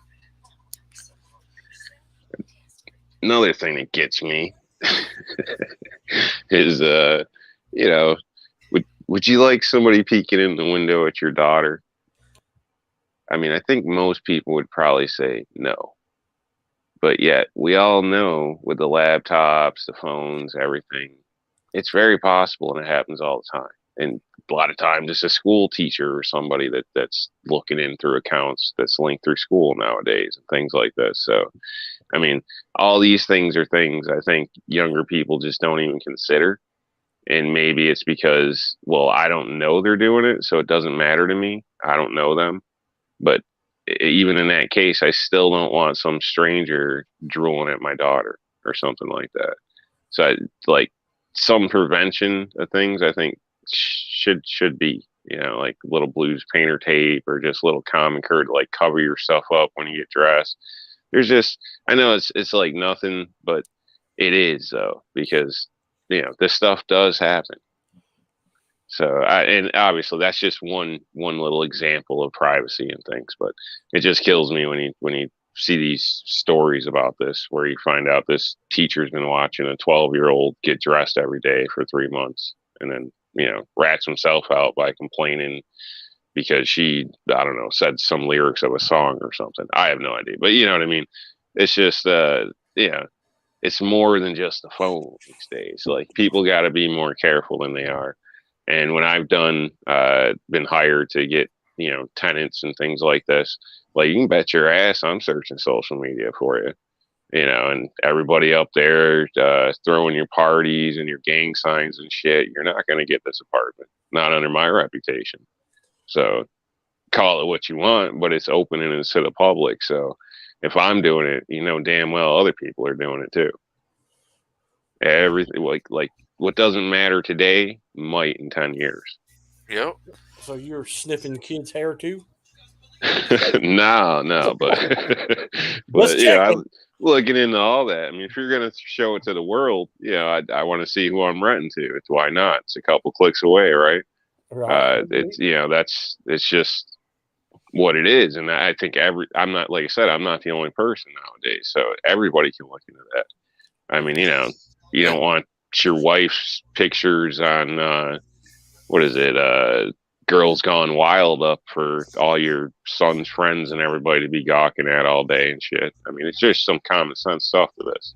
Like, all those chicks that send nude pics to their boyfriend in the military, I'm gonna tell you right now, there's a game to that, and they're all being shown. I'm gonna tell you. So everybody's seeing your stuff. Just know Shut that. up! Stop telling me about that. Like, Please, don't do be the quiet, pics, yo. Rob, you're gonna ruin it for the youngins. all right, my bad. You didn't let the cat out of the bag now, not head. So, Mr. Foss, last week you did a show, and it wasn't your week. No, it was just with everything that went on with the gun laws that were passed. I had Sharon on again, kind of talk about what had happened and kind of what we should be doing since all that happened. And she's a very knowledgeable lady, hardworking with Second Amendment in Washington. She's a great person.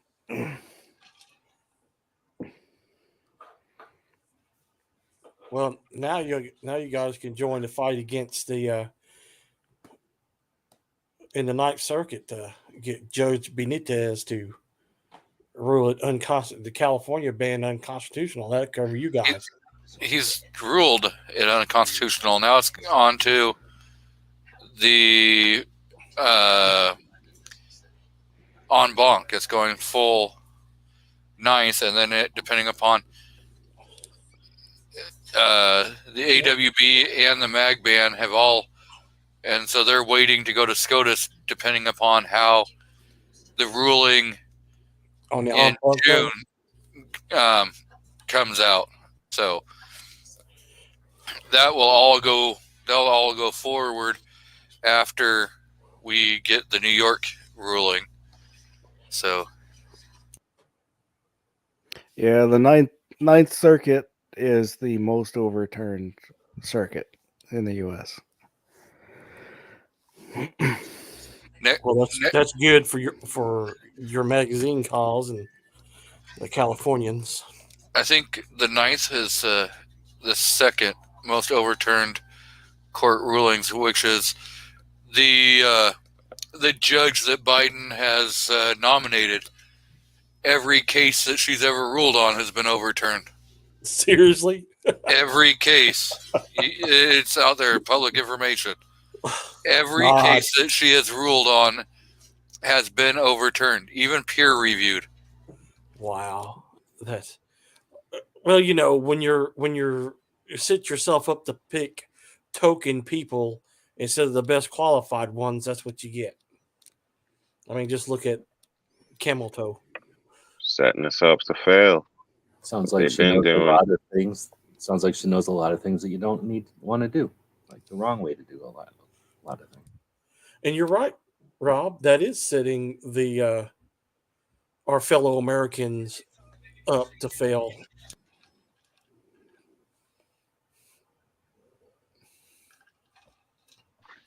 Going on more and more. It's the same thing with education. I mean, a lot of stuff. It's pretty much across the board these days. So, but you know, we'll vote the next shitbag in and expect something different. And get the same thing as always. So, I believe I have the patch that I'm going to be sending out to She Fires. It's one I got from G-Webs. So, a great Stop site. sucking up, dude. Stop sucking up. Yeah. I'm the one that called you out on that one, not G. Nobody not ever G. sends Oh, I'm me a gonna tell his patch. lady. Oh shit. That was me. That was not Rob or not G. Talking that was about me. She Fires patch. Oh shit. Where's my patches? Nobody sends me a patch. Yeah. Right? I would say if you're not subscribed to She Fire, subscribe. But better yet, if you know a female that's maybe getting interested in guns, send her over to She Fire.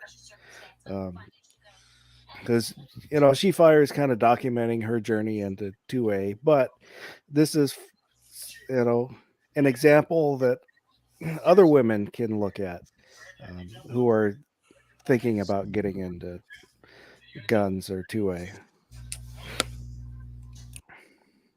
I'd say it's somewhat realistic. I haven't seen a bunch of videos, but the first one I watched was a bad video. Like, you know, it's not a bad video. The video was good. The experience wasn't good. And a lot of people don't show that. You know, according to them, any gun they get their hands on is perfect. So, you know, where obviously that's I think, you know, or we all know that that's not necessarily the case, or maybe not ideal for every individual. So, you know, it was cool to see a video where somebody wasn't saying, you know, everything's perfect, it's perfect, it's perfect. So started off being realistic. So I like that. Not And into the coolest Yeah. part about that video was the fact that it's a gun that everybody thinks they have to have. It's like a The gun that staccato? it gets put on a pedestal, and when she when that video when she was shooting it, I knew exactly what was happening with it. That gun's got a big grip on it, and she's not a big person. I mean, she's small statured, and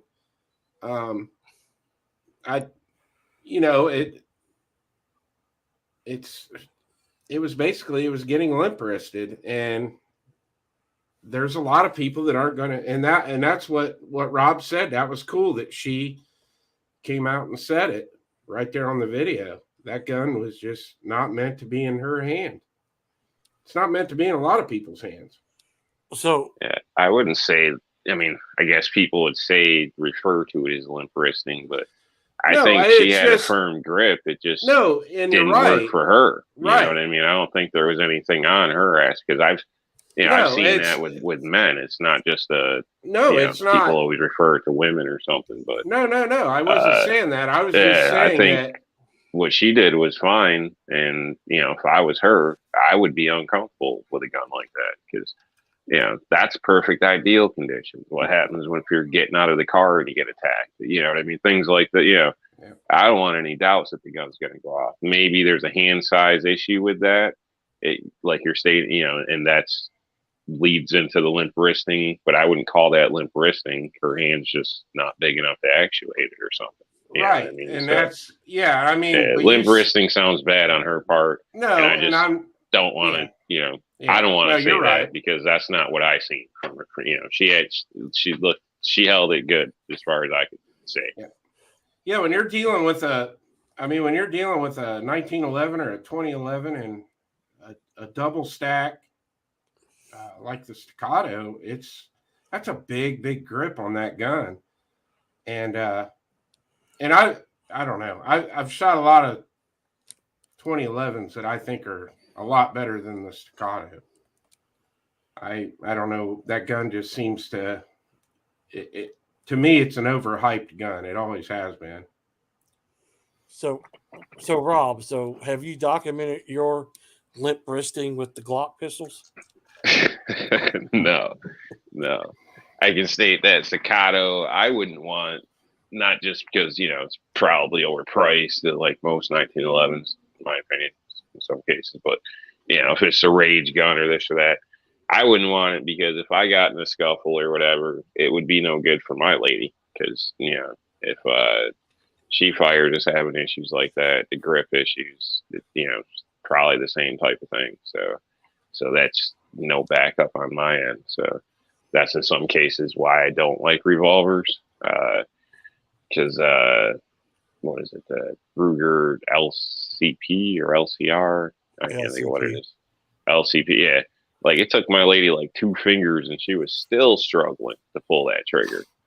If I'm in a struggle and she has the gun for some reason, that's no good. That's what I mean. So, that's no good. So I don't buy it just for me. I buy it across the board that people can back me up as well. So yeah. So why didn't you move her over to a Smith and Wesson and revolver instead of Ruger? I mean, what's the deal? Well, I don't know. We were just that's what was at the store at the time. I'm just referring to one example. That's all I'm saying. I feel like you're cheating on Smith and Wesson now. No. What do you think, G?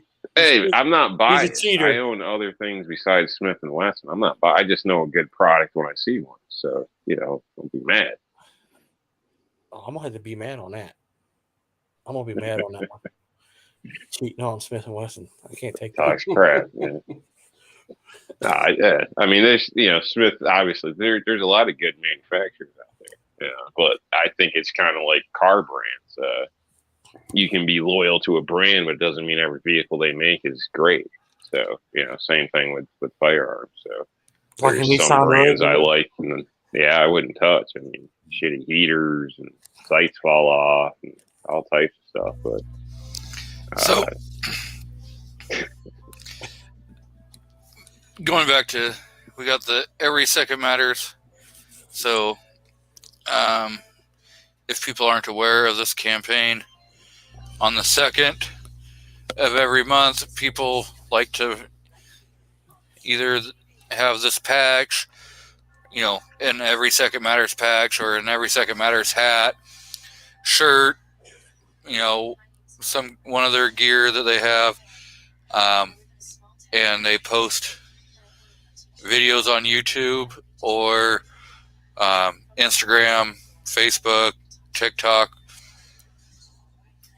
talking about the Second Amendment and bringing awareness to the Second Amendment. And a lot of the times people will say, when seconds count, law enforcement is often minutes away. So, there's other ways of talking about it, but it's just a little awareness campaign, and there's other great I appreciate that. items over on gearwebsites.com. So I did post a link in there that will take you directly to that blue patch. But there's other patches that he offers and other products that he offers. So I would definitely check it out. Support another 2A company along with R&L Displays. Right on. So I appreciate that, but let me interrupt you because I don't really care about the Every Second Matters patches. Those are a campaign. The patches, nothing. The patches are because people knew I made patches and they asked for them. The campaign is to talk about the Second Amendment on the second day of every month. And the reason that's a big deal is because often we only talk about Second Amendment when we're being bothered, right? Or when we're being abused or something, or when we're complaining.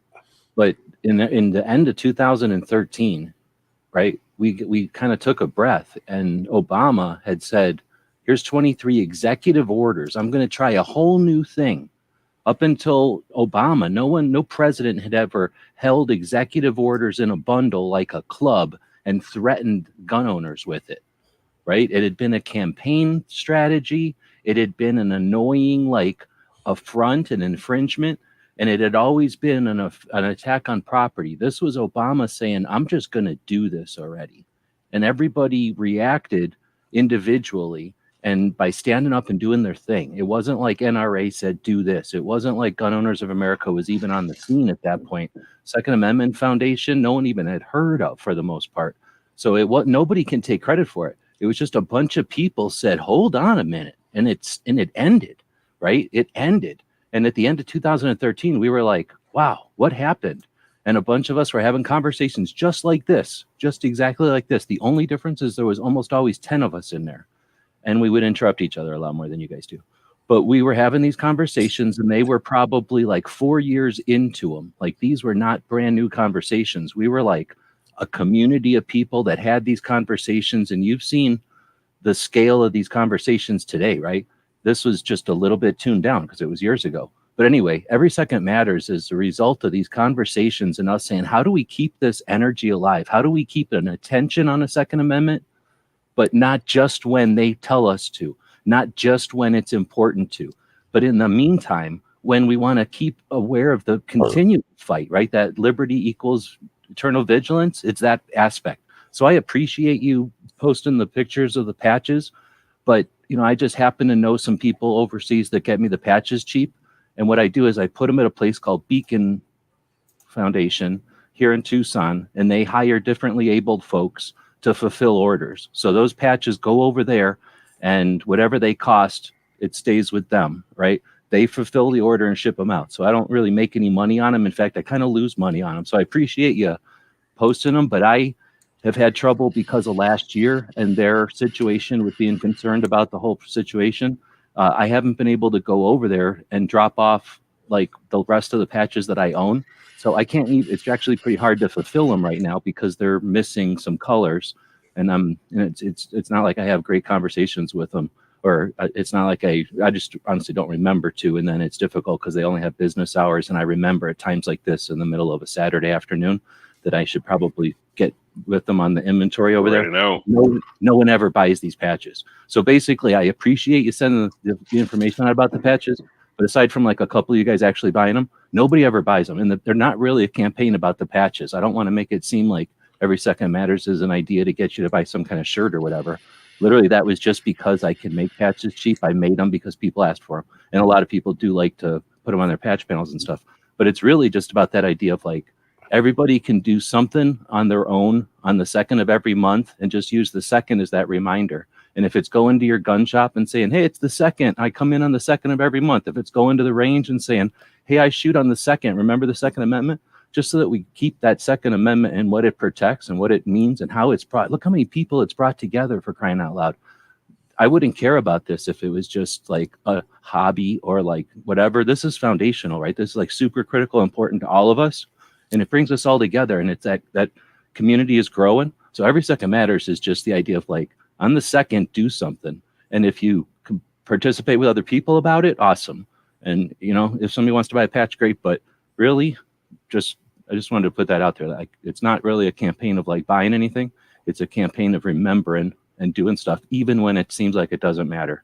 Trust me, it sometimes is tough to keep going when people don't have any interest because it's not the topic of the day or somebody's not getting paid to worry about it.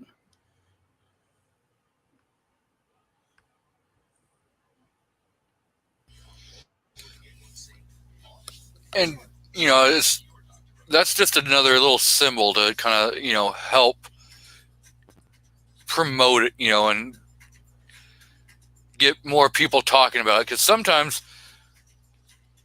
you know, just wearing the patch or wearing, you know, a shirt or whatever, it can bring up a conversation. And it does help, you know, in my opinion. And yeah, like you say, you know, we need to keep pushing it, even if there isn't any attacks going on the rights. If they're, you know, if it's just, you know, hey, you know, we're having a great year, but, you know, let's just keep pushing it to keep people from trying, you know. And I like the patch idea or the shirt idea, you know. It's more, it kind of looks uniform, you know what I'm saying?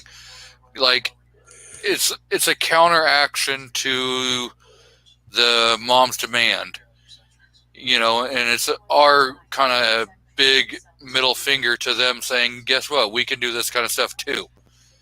You know, we can, you know, gather and say, you know what, these tools are very important to us, and we will fight, you know, we'll play the verbal games. We'll do all this, and we're going to make it better. We're going to, you know, make more people hear what we have to say.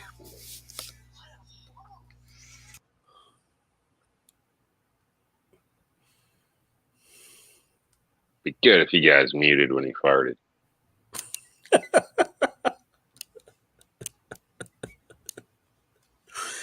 What's up, Travis? Good to see you, man. We have Travis P11 out in the crowd. Welcome. So, yes. Hello, Travis. Sorry, popped off earlier, unexpected. Must have hit a button or something when I was shoveling earlier. So, my apologies. And it was at the end, so I figured there was no point in just jumping right back in. So, thanks for the invite, though.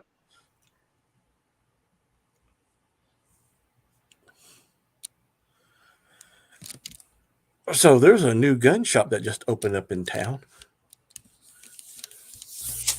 Good. You should go and explain to them that, you know. I did. I visited. We get first dibs at cost. You let them know. I will. So you'll see it later. I'll do a video on it. I did a little ammo haul there, and he had ammo at pre-pandemic prices. I don't know how the hell he did it, but he does. Taking a loss, trying to get people in the door. Probably our old stock of ammo that he just not raised the price up on. Now, he was high on some other things. So, a good business practice, you're going to take a loss on certain things so that you're going to make a little more on other things, and it's going to offset. And so, you know, you're still going to turn a profit at the end of the day. But, you know, it's like gas stations. 99.9% of them aren't making anything selling you that gas. They're making at max probably 3 cents on every gallon that they sell. That is exactly right. They do. I know that for a fact. And where they make their money is when you go in there buying stuff. Yep, they're trying to get you in that door to buy stuff inside the store. So, you know, if he's selling ammo at pre-pandemic prices, that's him trying to get you in the door, and he got you buying that ammo. So now maybe you'll spend that 20, 30, 40 extra dollars on a firearm that, you know, normally is $400. Now it's $430. And you're going to go, you know what? I just saved myself $60 on ammo.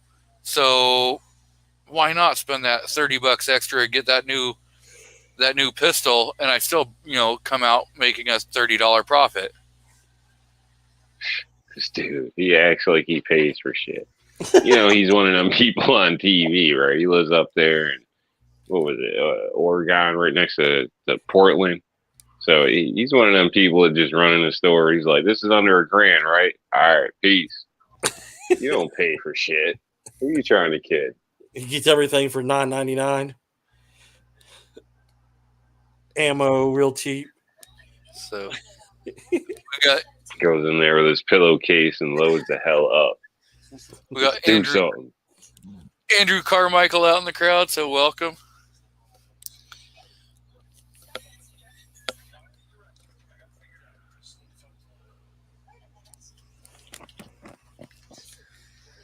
So of course I went in there and promoted the channel to him. So did you give him a channel sticker or a channel patch? no, my patches have not come in yet from Alan Anchor. Hopefully they're supposed to be in next week sometime.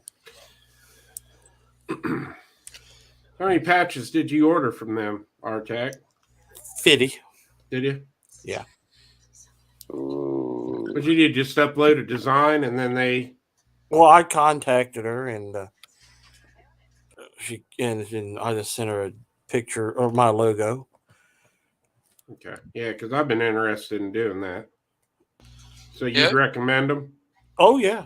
Okay. Actually, G Webs is the one that recommended them to me because I Okay. asked them.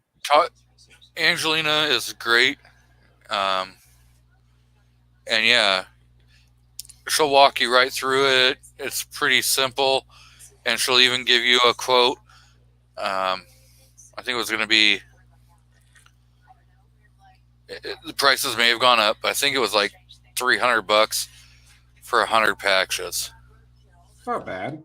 to have Not made. bad at all. Plus there was a one-time setup fee.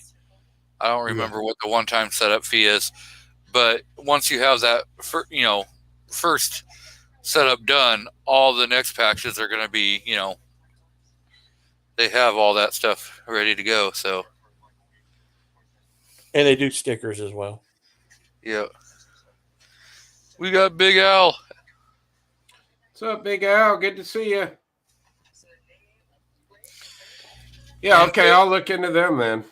I've been wanting to do that. If you're watching and you haven't thumbed up the stream, please do that. It does help with the algorithm and getting the channel seen by other people. So Thanks, Kingpin. Threw up the YouTube channel.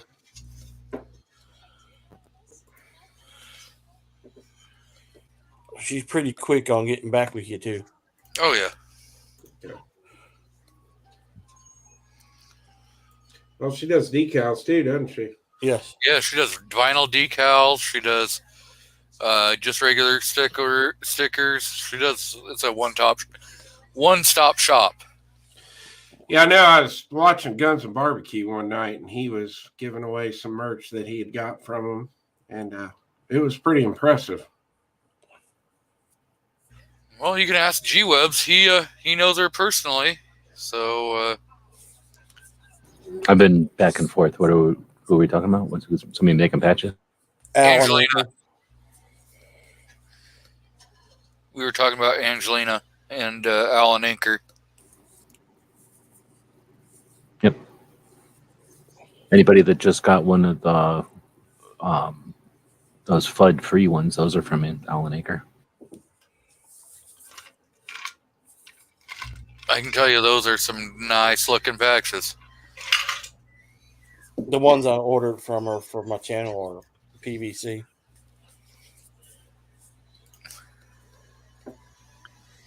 I don't like the PVC patches personally. I like the embroidered or whatever, like a real official patch or whatever. I guess Like what G-Webs used to do when he would sew them. Well, there's embroidered and then there's woven, but there's advantages and disadvantages to all of them. The rubber ones do have a lifespan, and the cloth ones, unless you wear them, like if you wear them and you brush against like a door a bunch of times, like that'll abrade, what do they call it? Like, eventually wear the threads out. But the rubber ones, when they hit their lifespan, they kind of get hard and fall apart. So they're not perfect, but you can wash them a lot easier. So they all got their kind of plus and minuses.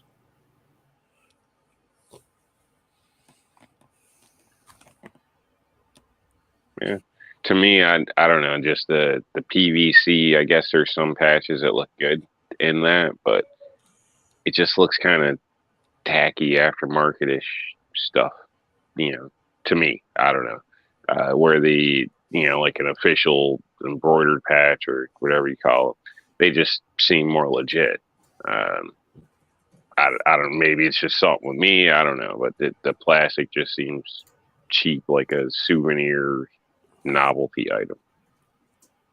You're right, if it's made out of plastic, but these are made out of rubber. Ooh. Yeah, they're like probably like a Packmeyer, about that kind of rubber, except colored. Rob, stop being a FUD. I don't know, man. I don't know. First patches ever given to me were real embroidered patches. So I don't know. To me, the rest are just knockoff patches. Yeah, I'm trying to think that it wasn't until maybe the 90s or something that I ever seen a PVC.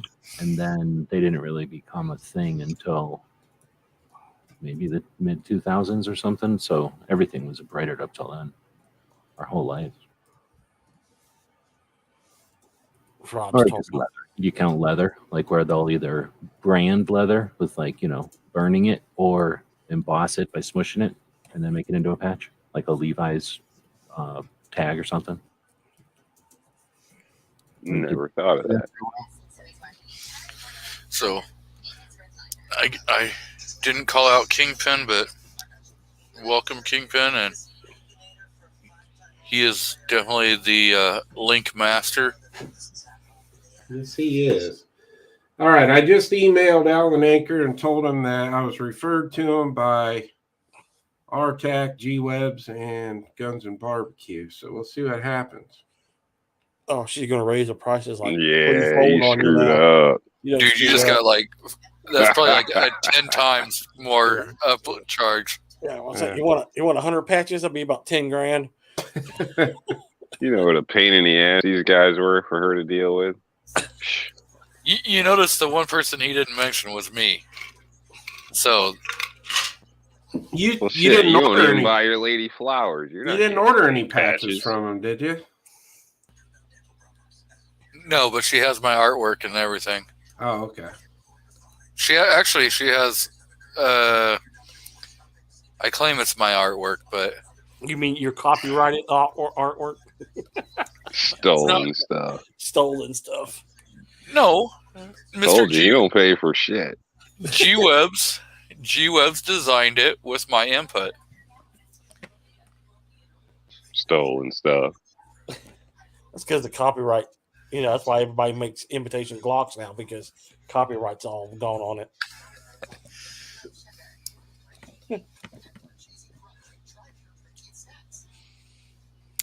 Yeah. She would have just canceled and been like, yeah, don't ever contact me.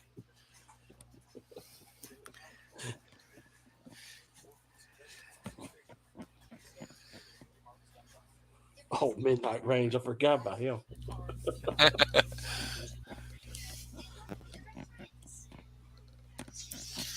So I've talked to Angelina a few times in chats and earlier shows that don't exist anymore and things like that. She always seemed pretty cool. So wish her luck on her ventures, and hopefully she's gotten herself a good driver.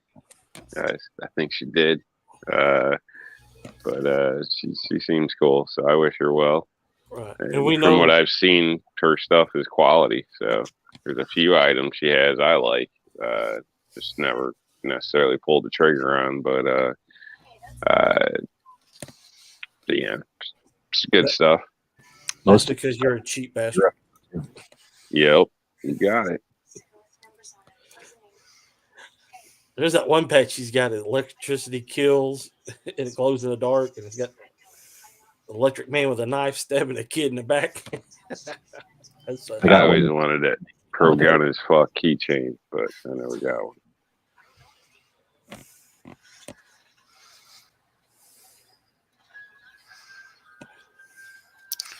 So for people who don't know,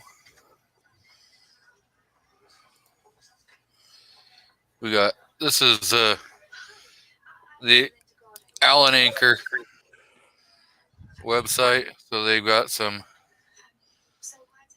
different kind of patches. You got the Don't Step on Me snake in the American flag. And then you've got Sierra Kilo Yankee. You can get all patches, stickers. So stencils. Yeah, that electricity kills patch is really cool. That I low know. pew. I like the magazine patch too. The low pew. That's really neat. okay, now that's kind of cool. Yeah, that is. Oh, the California patch is pretty cool too. Bada bing. She's got some cool stuff. Yep. You can easily spend $300 in patches on that site. Oh, If you do, you got a damn problem, man. You got a problem. you got, your ramen noodles. Send noodles. Send Send nudes. That's hilarious. Yeah, let's go, Brandon. Oh, she's got a fuck Biden patch too. Hey, can I go off topic for just a second? Is Tupperware still in here? Oh, no, he left. Huh? Did he tell us that Ohio went to the constitutional carry in Ohio, went to the governor, is at the governor if he signs it? Oh, he's still here. Did you say it's April that it'll go No, into it would be mid-June if it goes in because it's 90 days after whatever it's signed in on. mid-June? Thanks. Yeah, I think I figured out it would be either June 16th or June 18th is when it would actually go into effect someplace in there.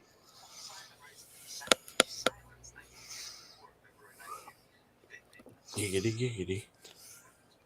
And actually, if Indiana's governor doesn't sign theirs in and just lets it roll, it'll be in this Wednesday because there's only a 7-day time span before it goes automatically. Okay, I need to order that patch right there. Yeah, it's a good one. That looks like it glows. I'll bet you the goop in there glows. Oh, yeah. There's the fuck Joe Biden. You got the Pound Town, Keep America Free, Buy a Gun. Pound Town is funny. So, a little thing. Angelina's got a great sense of humor, and you're more likely not going to offend her. I'd say it'd be pretty damn hard. So, Cool old civil defense patches. you got that one. Don't be a dick. What are you trying to say? Oh, that was directly to you, Rob. There's two, Rob, for you and your friend. Hey, man, I made amends. You did. You did. You sucked up. By the way, She-Fire, if you send my badass daughter $10, she'll miss Rob up for you. No, she won't. She works for me. It's highest bidder. Well, she said. I want to say Not she even might be she a works for mercenary. me. She's part of the team. Okay, so she's I'll a be right back. equal and respected employee. You better be careful there, buddy. Are You you still got a trying? busted hand. I'm telling you, you ain't gonna look pretty hobbling around with a busted foot too. Well, you hobble around already. I don't need no help with that. So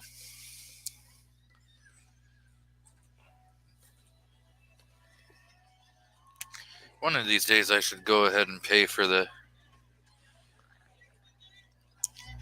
larger panel.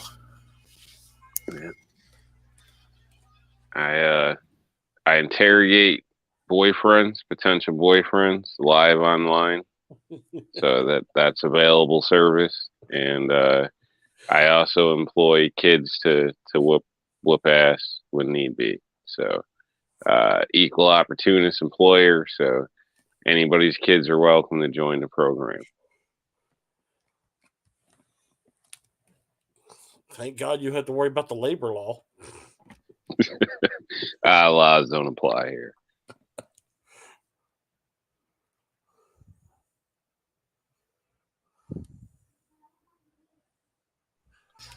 So another off topic. Mario, why are you going to be in Tallahassee for spring break? Everybody knows it's Daytona Beach or nothing. I mean, everybody knows Daytona Beach. Because you're going to go fishing. Daytona Beach is played out, man. Come on. Right. Daytona? Come on. You think he's Don Johnson? Gonna be ooh. Yeah, you'll be Miami Vice. What the hell are you talking about? 10 millimeters and shoes with no socks, suit jackets with no ties. 1980s all over again.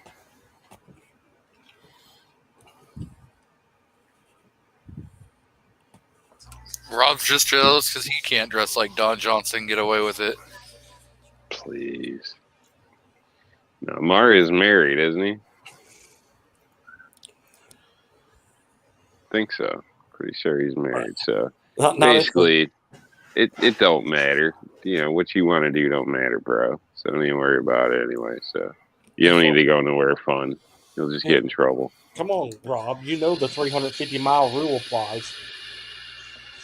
So he says it's just too crowded down there. He wants to go fishing.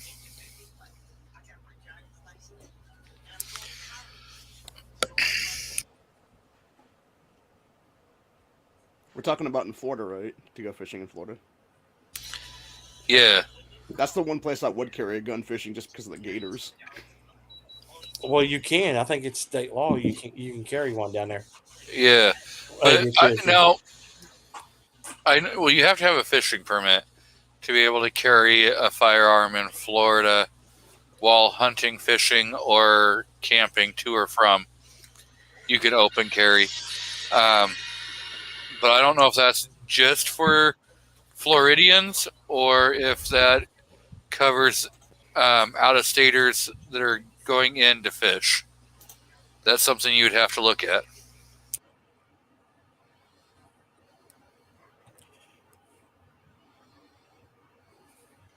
Because you don't want to be that Florida man story. Just saying. You don't want to be Alabama man. Or another story for Parts Store Jesus. Man, them gators run quick, too. Quick. I've seen them run uphill, like, swear it was close to 30 miles an hour. I don't know. Amazing. Like, in a double fenced-in area where, you know, you're supposed to be safe, all this stuff. Got kids down walking around. Next thing you know, a damn gator's, like, flying up a hill at you. Crazy stuff, man. Those things are pretty quick. And it's funny because around Florida, a lot of the places, there'll be these every neighborhood's got a little park. And what's right next to the park?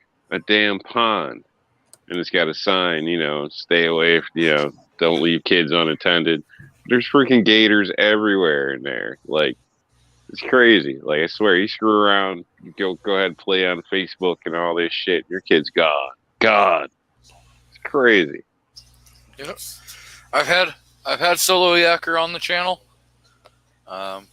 He is a good guy for down doing videos for Florida. You've got his other channel also, which he's been posting a lot more to lately, which is The Armed Fisherman. So that's another one of his channels.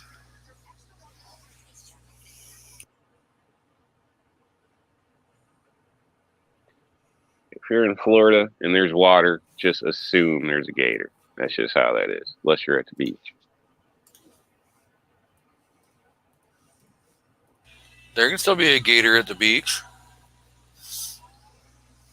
Yeah, I guess. Sharks, whatnot, but I'd just be cautious, so. So,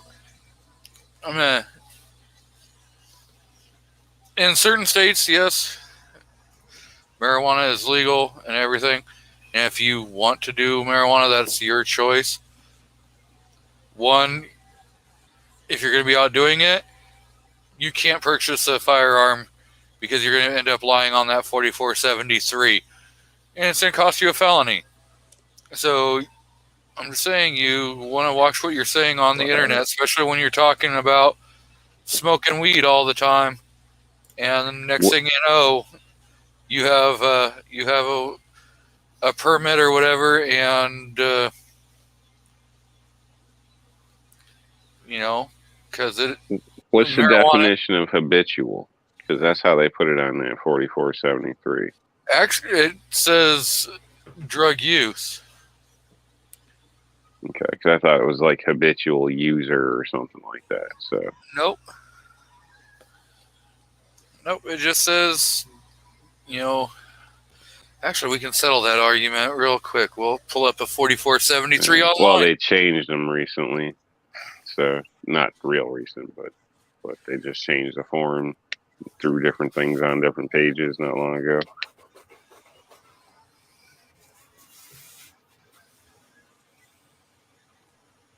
But no, I was just curious, like for that person that, I don't know,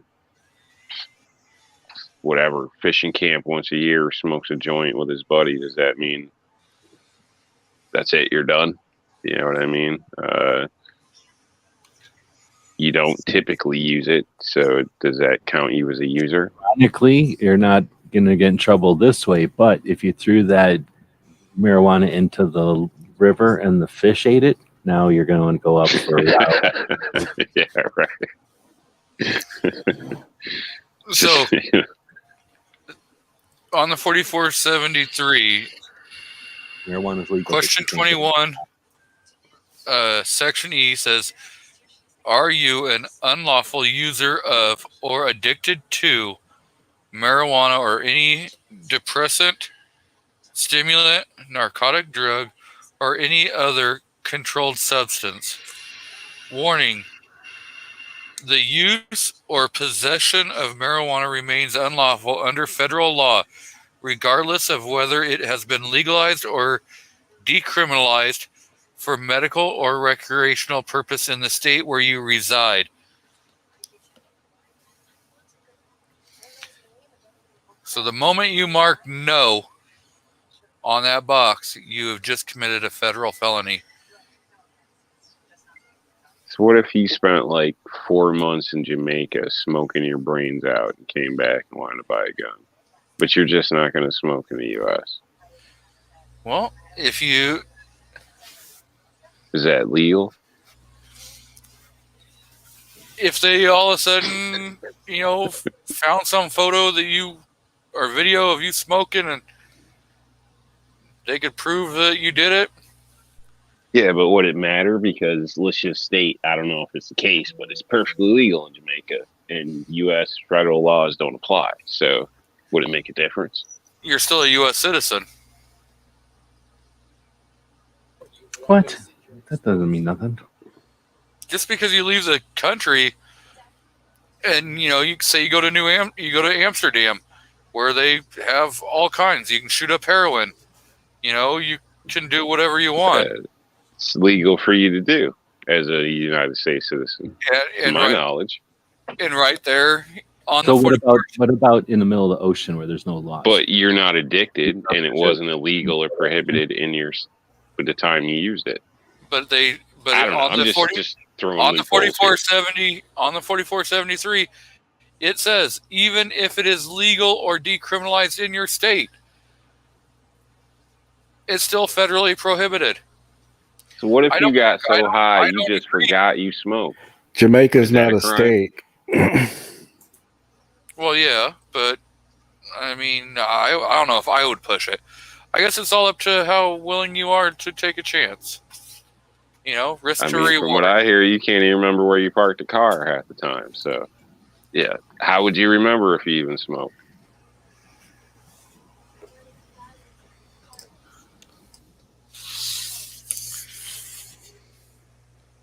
So.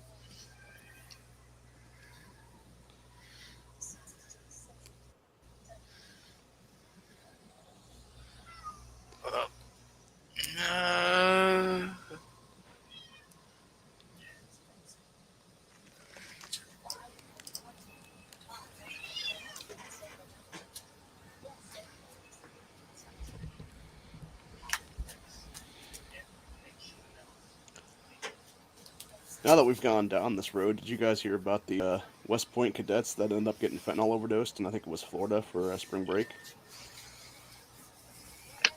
You say West Point? Yeah, it was like 6 guys. They said 2 of them were actually trying to give CPR to the other guys, and ended up getting fentanyl overdoses from contact. Because apparently I didn't hear about that. They were supposed to be buying cocaine from some dude that was laced with fentanyl. Yeah, it's rare. Sometimes it happens. I know. I mean, I've come across people that were taking heroin in the military. Like, out of all the drugs, like, you're gonna take heroin? Like, that's just crazy. Like, you'd figure you'd be taking an upper, not a downer. Like, doesn't make any damn sense. But Well, yeah, that comes that's from drugs painkiller- for you. Painkillers and trauma and that kind of thing, right? Well, I'm not saying every single Yeah, time. That's I an guess. I mean, it might help with pain or injuries or something, but still, you gotta. I mean, I'm sure you're somewhat familiar. You're go 100% all the time. I mean, 100% is not enough, So And that's how the the hell thing. are you taking Get something to make you relax? Take this pill to whatever, and then it runs out, and that's when they're like, well, I need something, and then that turns into that whole cascade. I don't really know how that happens, but saying like the pill starts with, oh, I'm just going to find some more pills on the street, and then, oh, now I need 2 pills or whatever, So anyway, I'm just saying, I'm not trying to make an excuse. I just think a lot of it comes from, or a portion of it at least comes from injury that they're trying to mask or get through, ignore, so that they can keep doing whatever it is they're doing. These are young kids. They don't have a lot of life experience to figure out wear and tear on a body, They're first wearing and tearing their body for the first time in a lot of cases.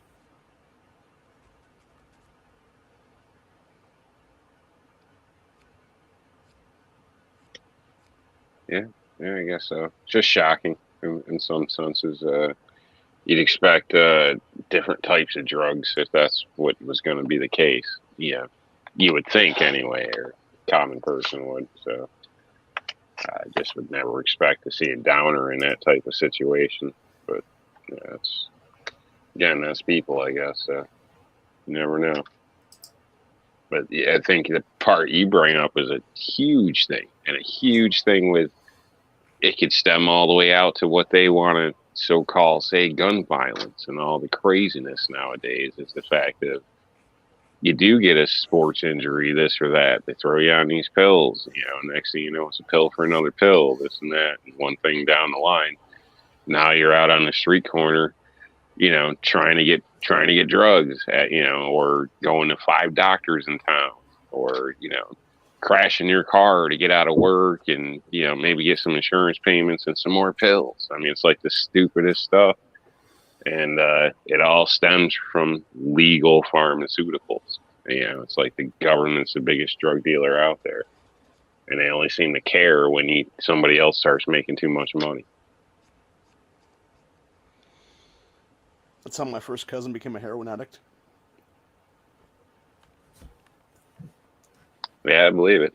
I don't think a lot of people want to admit it because, that's the first thing with all addiction, right? Is, being able to admit it. But I personally know people that aren't the same people. They damn near drool on themselves and will fall asleep in the middle of a conversation. And they're not old people. They're young people. They shouldn't be like this, but it's one pill for another pill for another pill. And the doctor told me so. So now, I'm supposed to sit here and act like I'm half in the bag and fall asleep when I'm driving and all types of stupid shit. But that's just normal.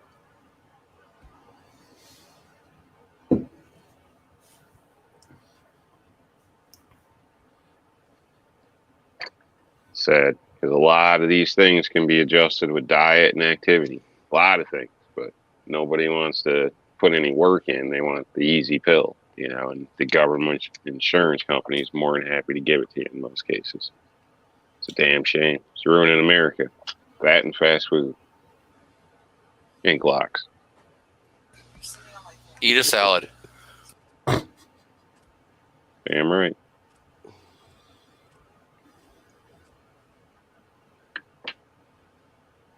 But yet you're not eating a salad. You've probably got like New York pizza in front of you. I did have New York pizza in front of me, but I destroyed it. So, but I had salad 2 nights in a row. And a matter of fact, I still have salad, but I didn't eat any tonight, so probably give it a rest and have some tomorrow. I just thought I'd throw that out there, just like, Hey, man. Sights on a Glock. It's all important. You guys overlook it. It's all important, but your system's got to flow. It's something I picked up from the military, but it makes sense, man. Like, you should eat a salad almost every meal. Like, it creates gases. It keeps everything moving. You're regular. Other than that, you're literally full of shit. Literally. Your eyes aren't brown, but you're full of shit. It's gurgling. So I'm just telling you. And then all that toxin builds up, this and that. The laziness, you feel like shit, don't want to do nothing. You're already dehydrated because most people are. You can say you're not, but ask anybody in the medical field. You're dehydrated on average. So, that's another reason to feel like shit. It's just in the fast food. That stuff is just pure garbage. Next thing you know, you're at the doctor and filling out a questionnaire and getting free trial medications, and you're a damn junk. Bam!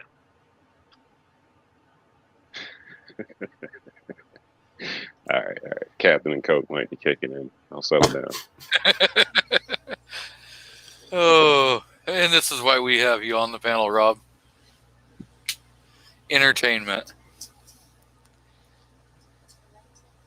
This is what they call real talk, man. Real talk.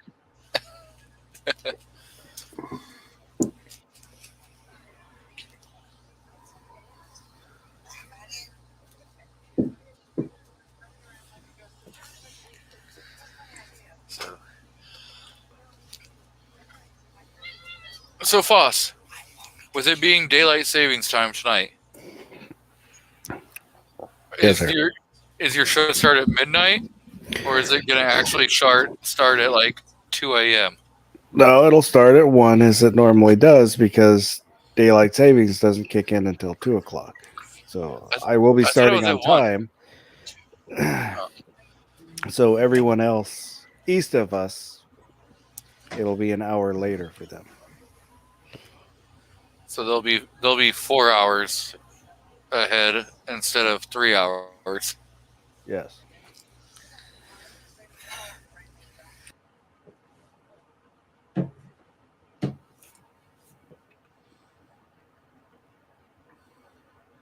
What's the show about tonight? Well, I don't have a topic tonight. How Rob's going to buy another Glock and keep repping his Glock shirt.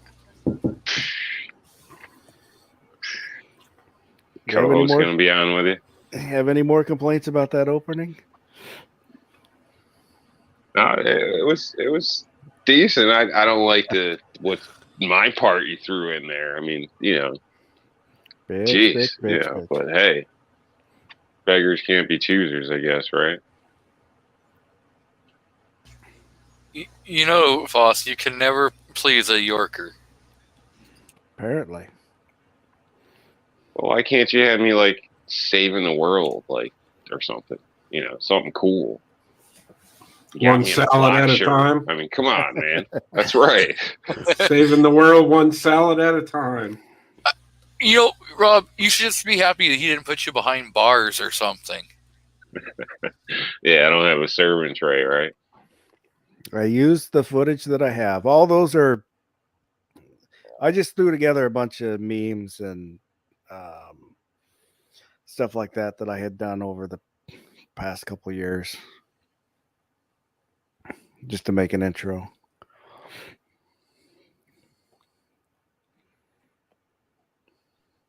I don't know. Looked like everybody else had fresh stuff, and I had old, like, year and a half ago stuff. Like, oh, last minute, let me add the token black guy.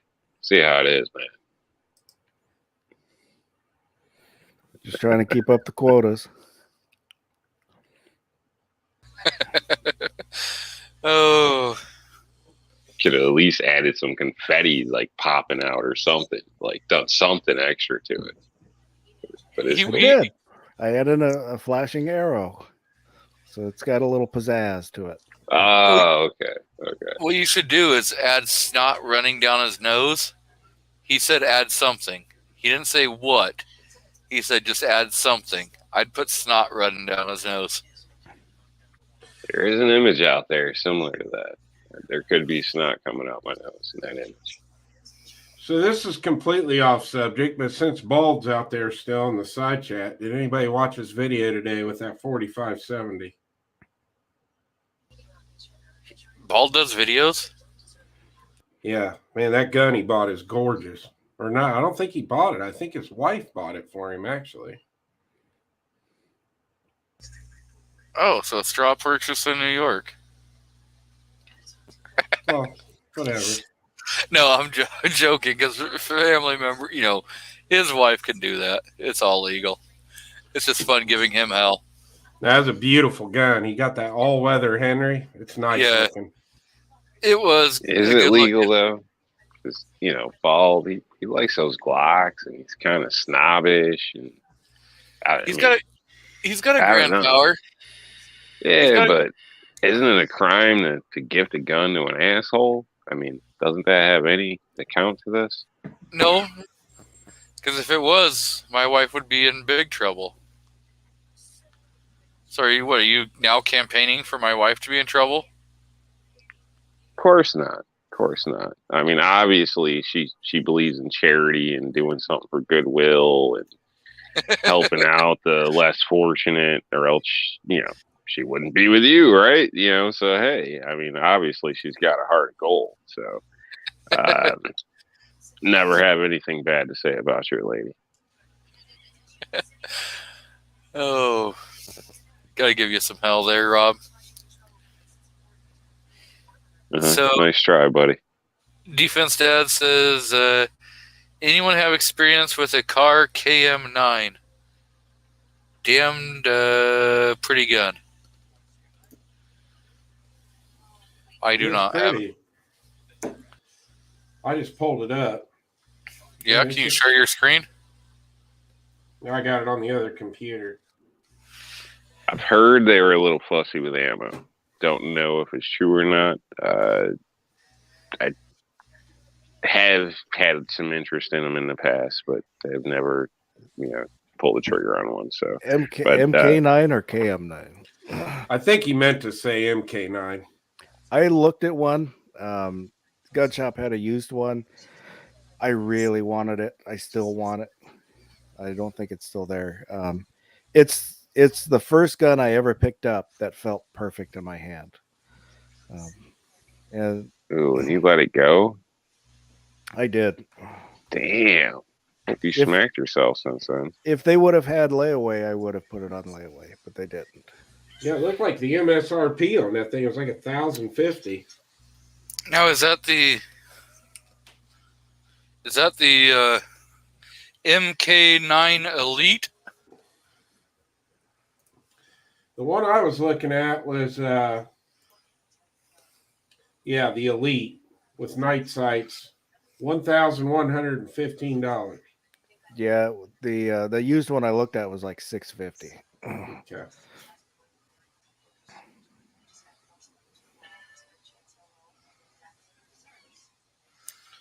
So this is what. And look at this. Hey Rob, it's got an extended mag. And it's not a Glock. Now what do you got to Well, say? The only car that I ever shot, I think it was the CT9. I think it was the carry one. But for its size, it's a fairly small 9mm, but it wasn't snappy at all. I was really impressed with it. The guy, one of the first guys I did take a friend of the range videos. It was his, and it was a great gun.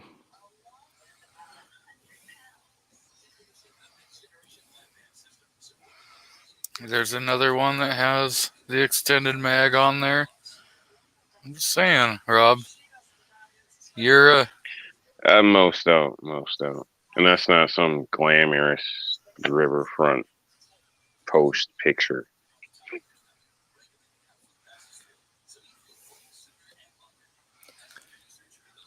just saying, Rob. You're kind of losing the battle on this. I don't think I am. I mean, if you want full-size magazine, it's going to be sticking out and you're actually going to use it that way, which I don't think most of these people do. I think they carry that mag as their backup mag, or else what's the reason of buying the smaller grip gun? It doesn't make any sense. But I don't know. I don't know. I think Glock people are confused.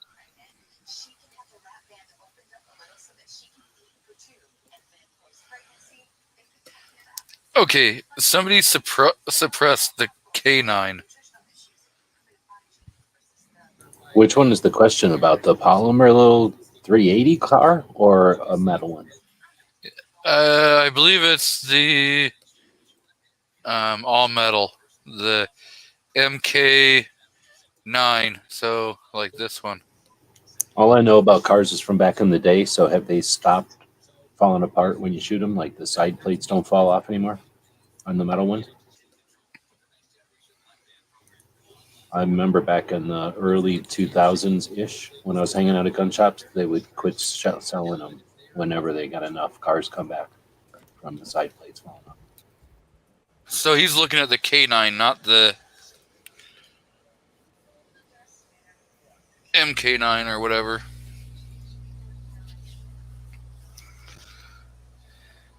So the one that had the suppressor on it that I was showing, that one is the one that he was looking at. He wants to be able to suppress and carry around a suppressor.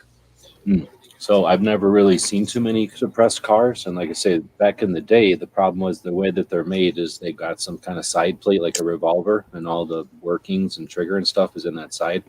And they would have internal pressure and blow out that side plate or something, I think. So like I say, this shops quit carrying them, and they wouldn't buy new used ones for fear of having to get it back, fix it or something. So I just didn't have a lot of experience with cars, added to the fact that no one hardly ever talks about them in these conversations online. That's either just a preference thing, like nobody talks about Buicks for some reason or something, like just nobody owns one, or nobody owns them because of reasons, you know what I mean? So I don't know. Well, if he works for the mob, make sure he buys extra fire and pins with cash. So you're going to be leaving cases all over the damn place.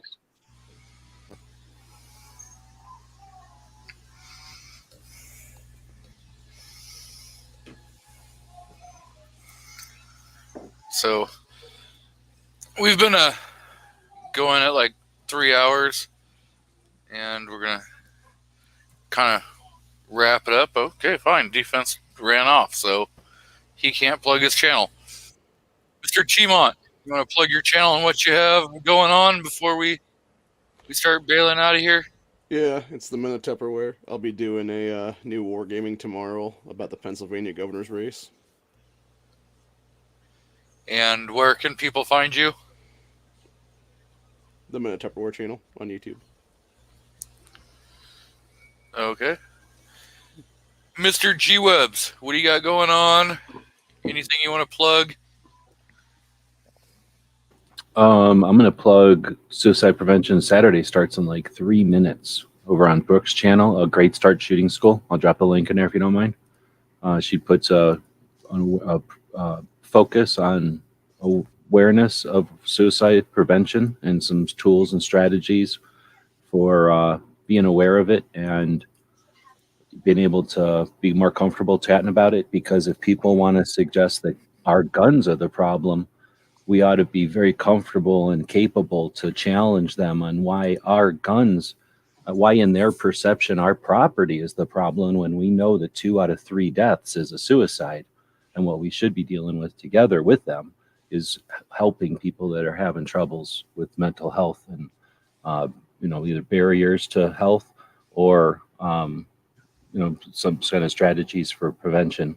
And anyway, so Brooke makes that palatable. She does 15-minute, 20-minute videos on Saturday to give people small tools, tidbits, ideas, ways to use better vocabulary to have these conversations and make us better advocates. So she's starting here in about 2 minutes. Thanks for hosting, though. It's been cool. Thanks for the focus on CCW insurance, or whatever we're calling personal protection. Yes, sir. Thank you for joining us on the panel. And thank you for all the stuff that you do for the Second Amendment. Mr.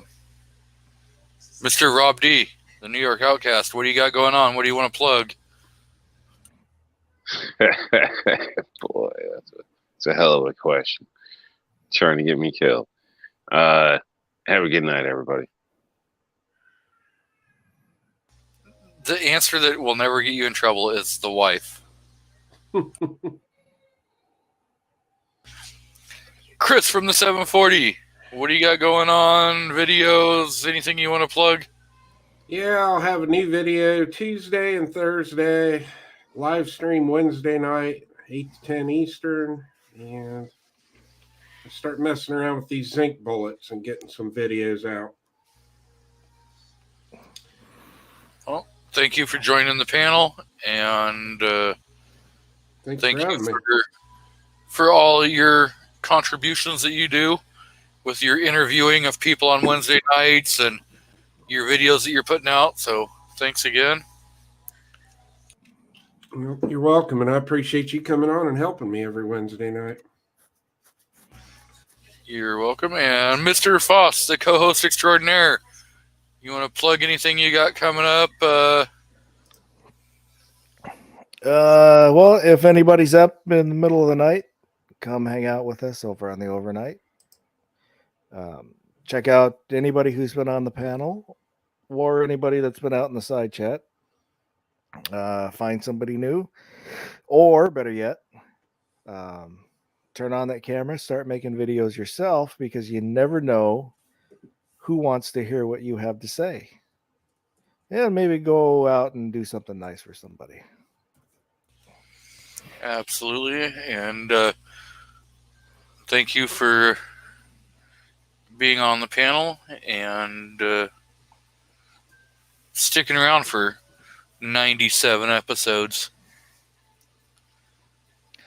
No problem. Big 100 coming up.